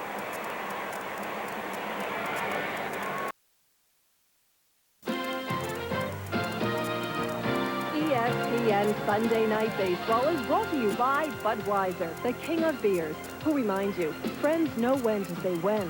By Subaru, we built our reputation by building a better car. By Denny's, try our new Grand Slam menu for breakfast, lunch, and dinner. Suddenly, it's a whole new ball game. And by Pioneer, when you put a 6-disc CD system in your car, you get a lot more out of your music. At the Skydome in Toronto, 8-3, the Texas Rangers leading the Blue Jays. Getaway night for both ball clubs. The Blue Jays heading to Kansas City, and Texas is heading to Detroit. There's the Skydome Hotel. A couple of great fans standing on the furniture to watch this game.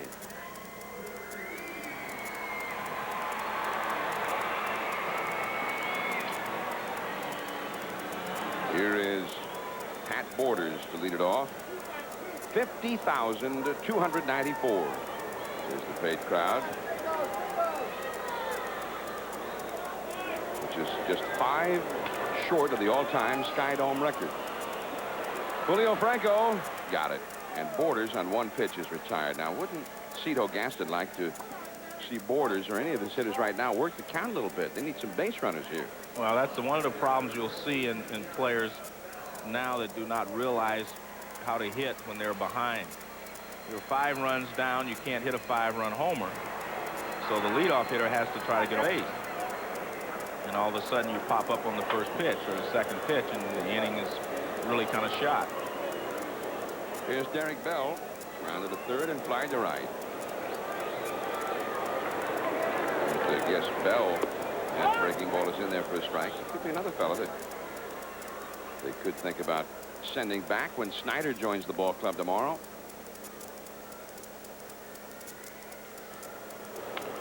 Well, the one thing you do not want to do with young players like Bell, if they were having success in the minor leagues, you not want to bring them here and let their confidence be destroyed. And I mean, he started tonight hitting .071. That is not a confidence builder.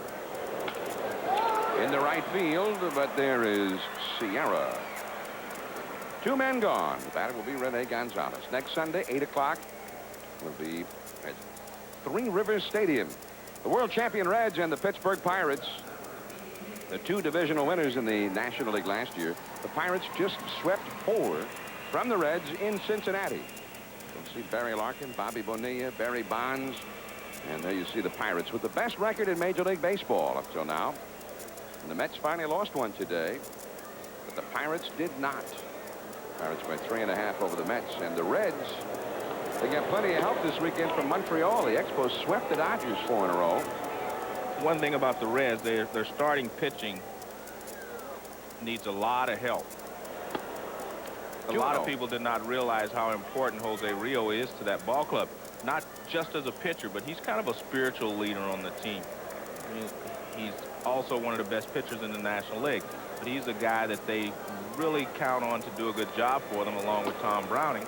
And right now he's been out. He's been out for a couple of, well, about a month and a half, and he may be out for another 2 weeks or so. 3-0 to Gonzalez. 2 down, nobody on. Barfield gave up 3 runs and 3 hits in the first 2 innings. No runs and 1 hit since. And there's a walk. Gonzalez has been on 3 straight times. Reached an error by Diaz, and now twice has walked. And Devon White will come up.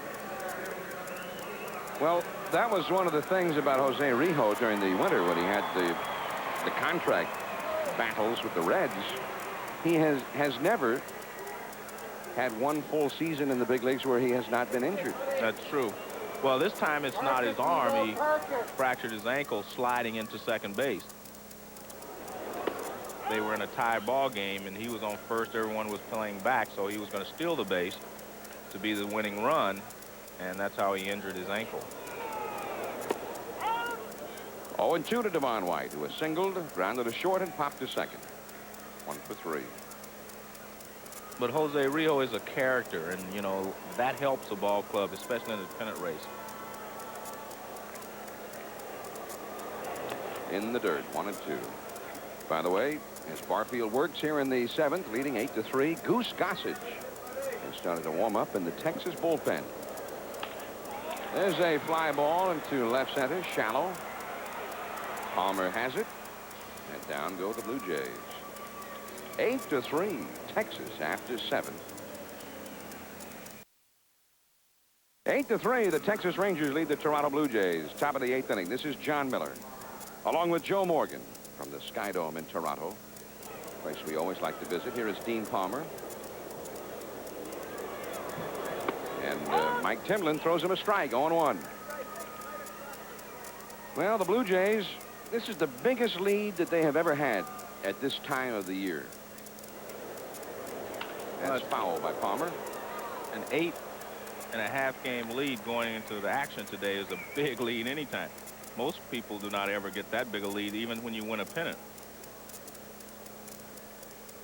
Back in 1985, when they won their first ever divisional title, they got as much as a 9-game lead in late August that year, but still did not clinch the division until the final weekend against New York. And look at that Toronto bullpen, Joe. Yeah, you get to see what's happening down there. How do we sign up for that? The bullpen channel. I want to be a subscriber. There's strike 3. Third straight time that Palmer has struck out. One away. Now there is one of the 161 private sky boxes, luxury condominium style boxes here at the Sky Dome. Where is that one? What's the number on that one? Looks like the right field line a ways. Okay. These boxes range in price from $100,000 to $225,000 per year for 10 years, 10-year lease. They range in size from 16-person capacity to 40-person capacity, and each suite, Joe, is unique. Yes. Some of them are unique, I can tell.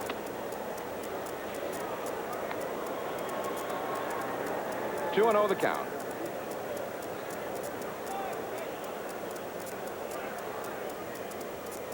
They sent us some of the food from over there. Yeah, I wanted to go over there and thank them for sending. You know, they sent us a sample of what they're having there. Well, go ahead. What do you think? We'll have to shut down if you walk out of here for 2 minutes? Well, no, we'll wait till the game's over and we'll go over and thank them. I don't know. It's kind of the high rent district, Joe. There's Rene Gonzalez throwing out. Ivan Rodriguez, 2 down. Uh-oh. Close the curtain up there, Joe, on the honeymoon suite at the Sky Dome Hotel. I won't touch that. This is John Miller, along with my partner, MC Hammer. 2 down, Mario Diaz, the hitter. I think, Joe, what happened is simply this. They're watching our telecast, Sunday Night Baseball. They said, hey, close the curtain. You get better reception when the room is darker. John and Joe are much more entertaining than actually watching the real thing. This is how I've had it figured. 0-2 the count to Diaz. Singled and twice grounded out. Top of the 8th inning. 8-3, Texas ahead.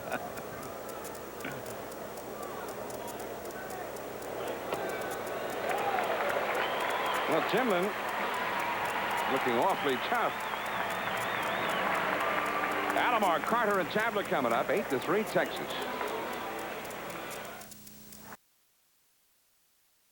Business associate said, you know, I always thought you might have been exaggerating a little, but I see what the truth was. And because it hadn't happened to anybody else in baseball. People who had tougher times, I'd say, than me, Jackie Robinson, for different reasons, and Curt Flood. And you'll be able to see that entire conversation on SportsCenter right after the ball game. Last of the 8th inning, John Barfield to Roberto Alomar. Ball 1. Alomar, Joe Carter, and Pat Tabler due up. A couple of moves in the outfield for the Rangers. There's the called strike. Alomar 0 for 3 in this game.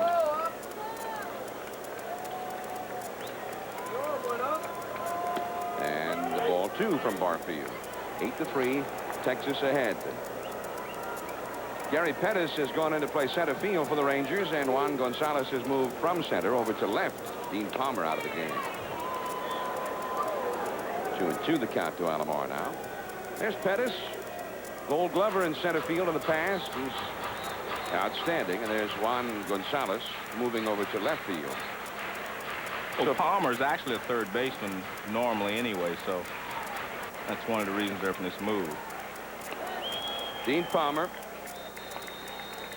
in his career, played 1 game in left field in the minor leagues. And now, since getting to the big leagues, he's played only left field.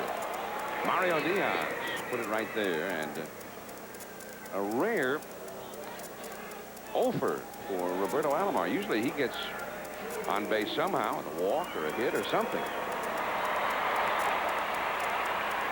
Well, Barfield has quietly pitched an excellent ball game for the Rangers. He gave up the 2-run homer to Joe Carter in the bottom of the first, but since that time, I mean, he has been in almost complete control. John Barfield. Carter the hitter, 1 for 3, 2-run first inning homer.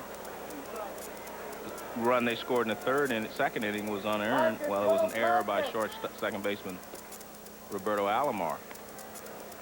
In the last 5 1/3 innings, Barfield has given up just 1 hit and 2 walks, and that is it.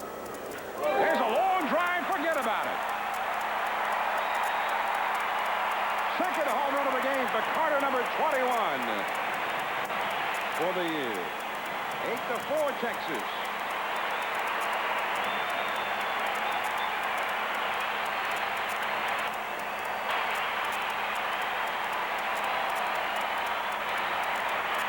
Well, when you have an 8-3 lead, your objective is to throw strikes, to make them hit the baseball. It takes 5 solo homers to tie you. Now it takes 4. But the one thing you do not want to do is walk guys, so you go after Joe Carter, and Joe Carter makes him pay for it. And Joe Carter knows it's a home run right away. You knew it was a home run right away, and everyone else in the ballpark did as well. Number 21 for Carter. And his 3rd RBI of the game, 62 RBIs for the year.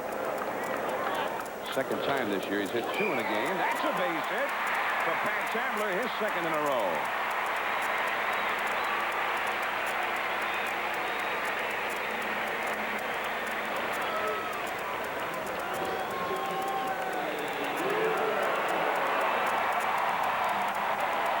There's Joe Carter hitting the home run down the left field line, and the fans really react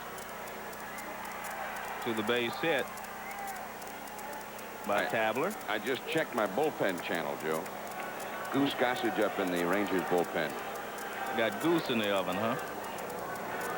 There he is. This is the bullpen channel. And that's what the Toronto Blue Jays can see as well. I mean, they can watch to see how much his ball is moving, how much his curveball is breaking. Well, they'll get a chance to watch it real close now. They'll be able to watch him live here in a moment.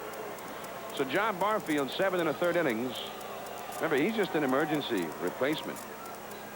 Guy was a reliever all of last year and at the start of this year. And here comes the Goose in to pick him up with Gruber coming up. 8-4 Texas ahead. Goose Gossage will be center stage when we return. Blue Jays try to effect a comeback, trailing 8-4. The first pitch from Gossage to Gruber is fouled away. Gruber has driven one deep to center. He's flying to left, and he is struck out. 0 for 3. One of the top run producers in the majors last year, but hampered with that bad hand this year. High fly ball deep to left. This one has a chance. Gonzalez to the wall, and gone! A 2-run homer for Gruber, and now it is 8-6.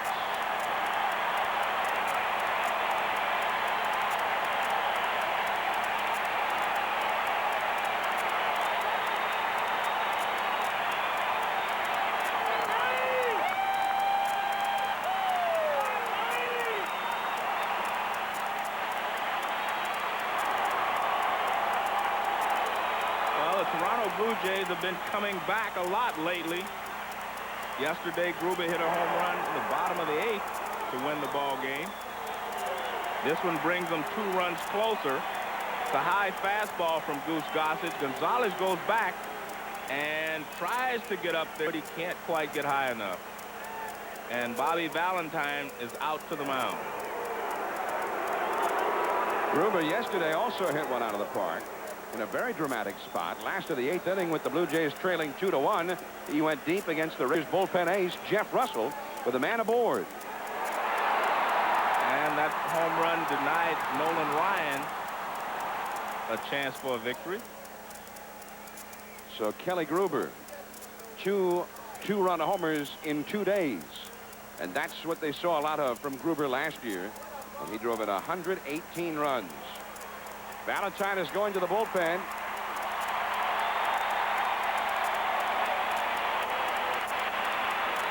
Well, Valentine got 2 pitches from Goose Gossage, and Goose is out of the ball game.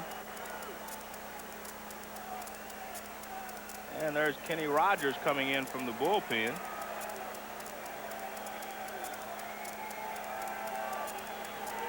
And Goose Gossage leaves after only throwing 2 pitches. Gossage started the season off pretty well, but he has really struggled lately. Well, and he was on the disabled list for about a month and just got back Friday night. And the first night he got back, he gave up a 3-run double to Pat Borders that helped the Blue Jays win that ball game. It was tied, and then Borders hit the bases loaded double to make it 5-2. He had pitched awfully well before he went on the disabled list. Not like the old Goose, but yeah, but he had pitched well. Oh, well, there's Kelly Gruber. They did not get much out of him the first half, and they're hoping that he can duplicate his first half of last year here in the second half this season. And Joe Carter's going to need some help power-wise, and that's one of the reasons they acquired Corey Schneider to help Joe Carter. As you see Gruber take a look at the ball he hit out of the ballpark. We got some other changes. There's Jeff Hewson now in to play shortstop in place of Mario Diaz. He'll hit in the 9th spot in the order. Hewson, H-U-S-O-N. And the Blue Jays are going to go to their bench with Kenny Rogers. And Joe, this must have been made before the pitching change was made, because Olerud, a left-handed hitter, is hitting for Sprague. So he must have been introduced before Valentine made the change. Yeah, obviously he was. And he takes ball 1. We cannot see the on-deck circles here unless we stand up and lean right out of the booth, which I have no problem with that, but it just scares Joe to death when I do that. That's a fastball for a strike. 1 ball, 1 strike. So beg your pardon for not giving you that information. There is Pat Borders on deck.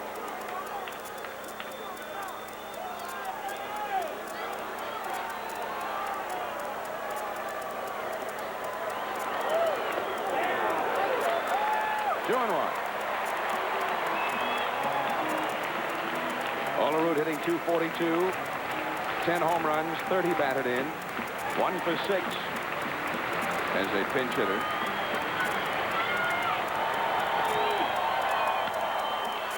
Right to Palmeiro. Hit very sharply by Olerud. At number 2.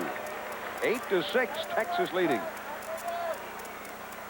As Goose Gossage was in Japan last year. Looked like his major league career is over, but the Rangers needed bullpen help. And he got an invite to spring training, and he made the club down there. Well, the real problem the Rangers have had is their middle relief pitchers. And they have struggled here again tonight. That's how they lost the 3 other ball games here in this series. Sprague on the outside, the Borders. Jeff Russell, the closer for the Rangers, big right-hander, has started warming up out in the bullpen now. Blue Jays also have some activity. Bob McDonald, the left-hander, started warming up. Ball 1. 1 ball, 1 strike to Borders. Borders was an important hitter for the Blue Jays last year, and he has not hit this year, although he hit the double against Gossage Friday night. He's hitting only .227 for the year and only 8 RBIs. He had 15 home runs a year ago for them. There's the difference. No homers at all this year, and only 8 RBIs, including the 3 for the 1 swing of his bat Friday. 2 down, nobody on. Rogers gets a swinging strike from Borders. 2-2 the count.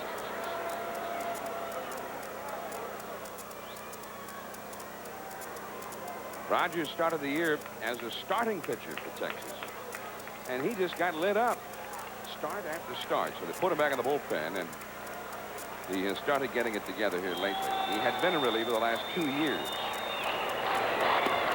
3-2. Joe Carter with 2 homers tonight. Kelly Gruber with the 2-run shot. And they're hoping that that will be a combination in the second half of this year. But they'll both do what Carter did in the first half. 3-2 pitch and a walk.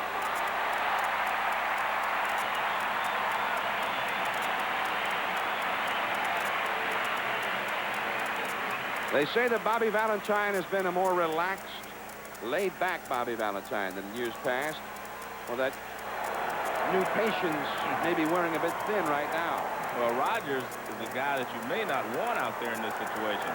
66 innings before tonight, 87 base hits he's given up, 60 runs. He'd walked 40 hitters, 127 base runners in 66 plus innings. Real offensive pitcher. Yes. 1 ball and no strikes to Derek Bell. Bell has grounded out twice his flight out. Has only 1 major league hit. 1 hit in 17 at-bats.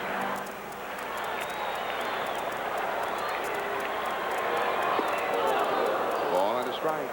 That was a good swing by Bell. He had thoughts of tying the ball game up with that swing. Blue Jays have some injury problems right now. Greg Myers, a left-handed hitting catcher, fouled the ball off his foot Friday. It's still very sore. Borders at first. Strike 2.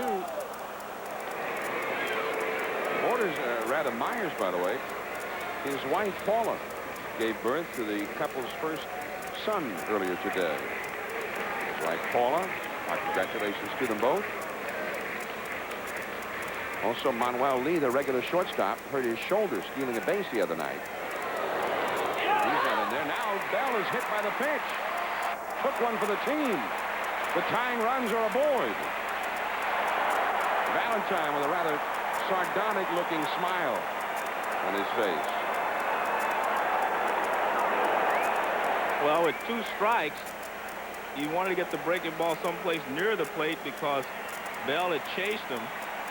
Bell really doesn't attempt to get out of the way of the pitch. Watch, he doesn't even move. He doesn't even try to get out of the way.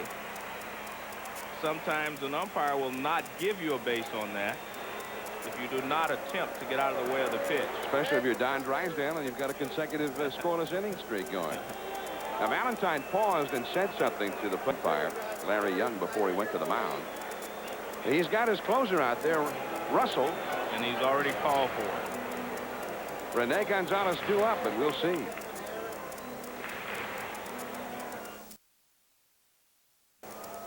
Jeff Russell comes on to try and preserve this Texas lead. It was 8-3 when the inning started. It is 8-6 now, and there are 2 men on with 2 men out as Russell enters.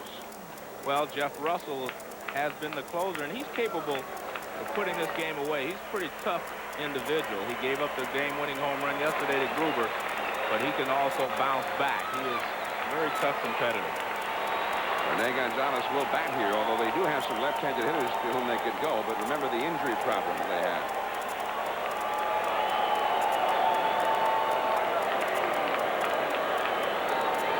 Now, if they put up the left-handed, let's say Mookie Wilson or Rance Mullenix, as you see the runners, Borders at second, Derek Bell at first, who would play shortstop? Manuel Lee is the only other shortstop, and he's hurt. Ball 1. A good fastball from Russell. What you look for after a guy's given up the game-winning home run the night before is how he throws the ball on the first pitch. Whether he aims it or he lets it go, and he let that one go. Fastball, a high fly ball. And the left fielder Gonzalez is under it. Juan Gonzalez catches the fly ball from Rene Gonzalez to end the inning. A 3-run score. Top of the order coming for Texas. Stay tuned right after the ball game. Sports Center with all of the day's Major League highlights, including Will Clark going 5 for 6 with 7 RBIs at Philadelphia today. Matt Williams hit 2 homers, and Mitchell hit 1 for the Giants. They beat the Phillies 17-5. A lot of backs in that ball game, as well as all-around baseball and the exclusive conversation with Dave Winfield as well. All of that on Sports Center right after the ball game. Stay tuned, and please join us next Sunday night when we will greet you from Pittsburgh, 8 o'clock Eastern, the Pirates and the Reds. And there is John Olerud now at first base for the Blue Jays as Timlin goes to work against the top of the Rangers batting order. Next Sunday, 8 o'clock from Pittsburgh, the Pirates swept 4 from the Reds this weekend in Cincinnati. Got a pinch hitter here. That's Kevin Reimer, who is one of the very few Canadians in the major leagues. Reimer is from British Columbia, Canada's west coast, in a town called Enderby, BC. Right along the first base line, backhanded by Olerud, and Reimer, the pinch hitter for Downing, is retired. Kurt McCaskill of the Angels is from Canada, from here in Ontario, as we watch that play again. Well, Olerud is a tougher play for him than it would have been for Sprague. With the glove on his right hand, he has the backhanded, but it's a nice play. Also, Larry Walker of the Expos. He's from Canada, from British Columbia, as Paul Merrill takes ball 1. And the Red Sox have a young pitcher by the name of Mike Gardner, who is from Canada. And, of course, the Cleveland Indians have that young left-hander, Denis Boucher, who started the year with the Blue Jays. Some of the Canadians in the majors. And, of course, the most famous of all, Ferguson Jenkins, going into the Hall of Fame next week. 2-0 the count to Palmeiro. 2 for 4 in the game, and the foul. Palmeiro has 1 RBI and a double. Rangers have hit 5 doubles, a triple, and a home run in this game. The Blue Jays have hit a double and 3 home runs in the game. 8-6, Texas ahead. Sierra is on deck.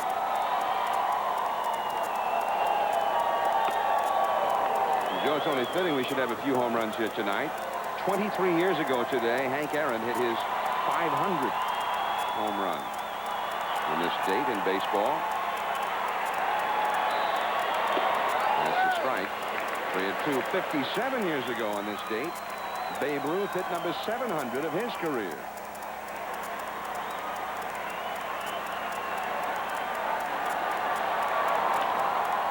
Into left center, but it is caught by Bell. 2 down, and Sierra coming up with the bases empty. Barry Larkin and the Cincinnati Reds, the world champions, against Bonilla and Bonds and the Pirates. Bonilla had 2 RBIs today. Bonds had 3. Bonilla also was 4 for 4. But Barry Bonds has been the hottest hitter in baseball just before the break and after the break. Now Sierra, single home run in the first, double home run in the 5th. 2 for 4. Now back, facing Mike Timlin, the 3rd Toronto pitcher. One thing about Sierra, he never gets cheated. And he gets a good swing every time he goes to the plate. He may be fooled, but he lets that bat go. Now, when the Blue Jays come to bat in the last half of the 9th, they have the top of the order coming up. White, Alomar, and Carter. So Valentine, I'd like to see Ruben lose one here. This could be a blessing in disguise for the Rangers if Jeff Russell can bounce back and retire the Blue Jays in the 9th inning. Foul away. Because he had to be, you know, feel like he was in the doghouse, etc., after yesterday's ball game. And if he has to wait 3 or 4 days before running back out there in the same situation, it plays on your mind. He's right back out there. It's kind of like if you fall off a horse, you have to get right back on. And this gives Jeff Russell an opportunity to get back in the saddle, so to speak. I like these Western cowboy type from illusions. The West. Yeah. I'm from the West.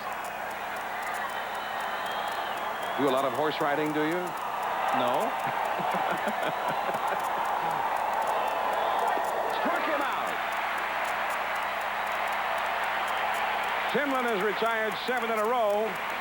And now the Jays' last chance. Top of the order coming up when we return. Here come the Blue Jays, last of the 9th inning, the top of the order coming up. Devon White, Roberto Alomar, and Joe Carter. They need 2 runs to stay alive against Jeff Russell, trailing 8-6. The Rangers bullpen, it has been a real problem for the Texas team, particularly lately. In their last 24 games, including so far tonight, the bullpen's earned run average 6.82. That's ball 1. They've blown a couple of ball games late in this series already, Friday and again yesterday. And overall this year, the Rangers have 14 blown saves. Foul. Past Mike Squires, the first base coach. A ball and a strike. White tonight, 1 for 4. But Russell is throwing very well. Has a good live fastball. He has not thrown many breaking balls.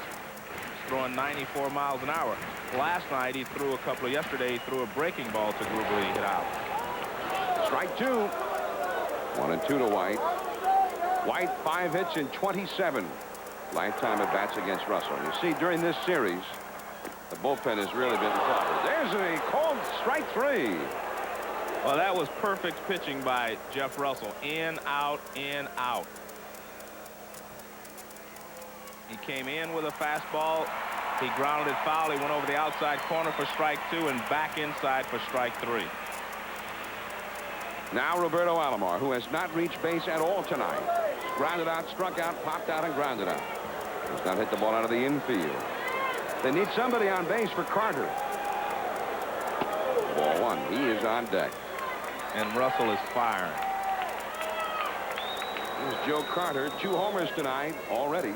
3 batted in. That's foul off the third base side. Interesting, you watch Russell on the mound now. Rodriguez called for a breaking ball. He just wiped him right off, said, no, I'm going with the fastball. I think you'll see him just try to use the fastball and move it in and out. Setting up outside now. Right on the corner. Nice pitch. 1 ball and 2 strikes now.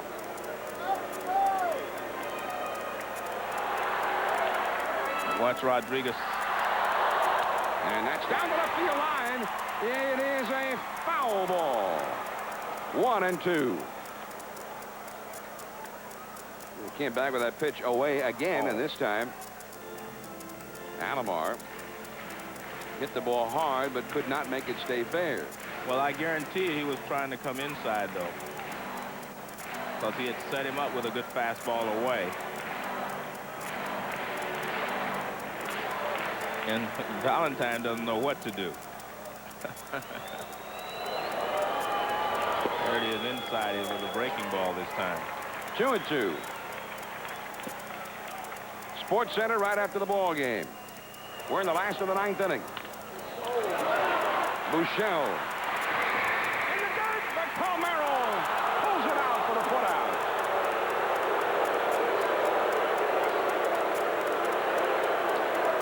This is one of those just swipe at it, and if you come up with it, okay, because that's too tough to be gauging. See, he just kind of swipes at it and says, I got it. See, that ball is too far out front for a short hop. That's an excellent play by Palmeiro. Palmeiro just waited for it, scooped it at the right time.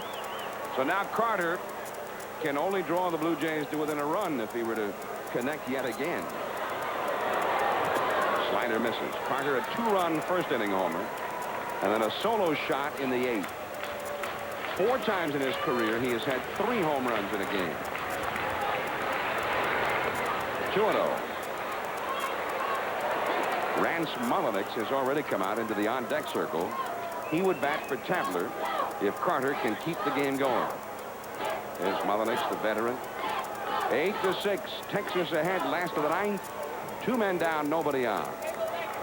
Carter hitting .301, 21 homers, 62 batted in. That's ball for a strike. 2-1. Carter didn't think so. Looks back at the plate umpire, Larry Young.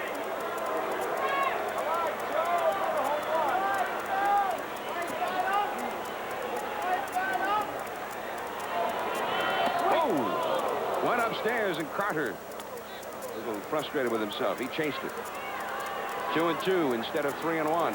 One of the reasons he chases because Jeff Russell is throwing so hard, you do not have a lot of time to make up your mind. 1 strike left of the Blue Jays, and there it is. The Texas Rangers have won the ball game to salvage a game out of the series and to gain a game in the standings on first place Minnesota. And Texas will go to Detroit now, just 2 games back of the Twins, as they hold on for a rather frightening 8-6 victory over Toronto tonight. Joe, we'll see you next Sunday night in Pittsburgh. I'll be at the Hall of Fame. That's right. I'll see you in a couple of weeks. See you next Sunday night for Pittsburgh. Sports Center is next. Stay tuned for that. Final score here, 8-6, Texas over Toronto. Blue Jays winning streak is over. John Miller, Joe Morgan, good night, everyone.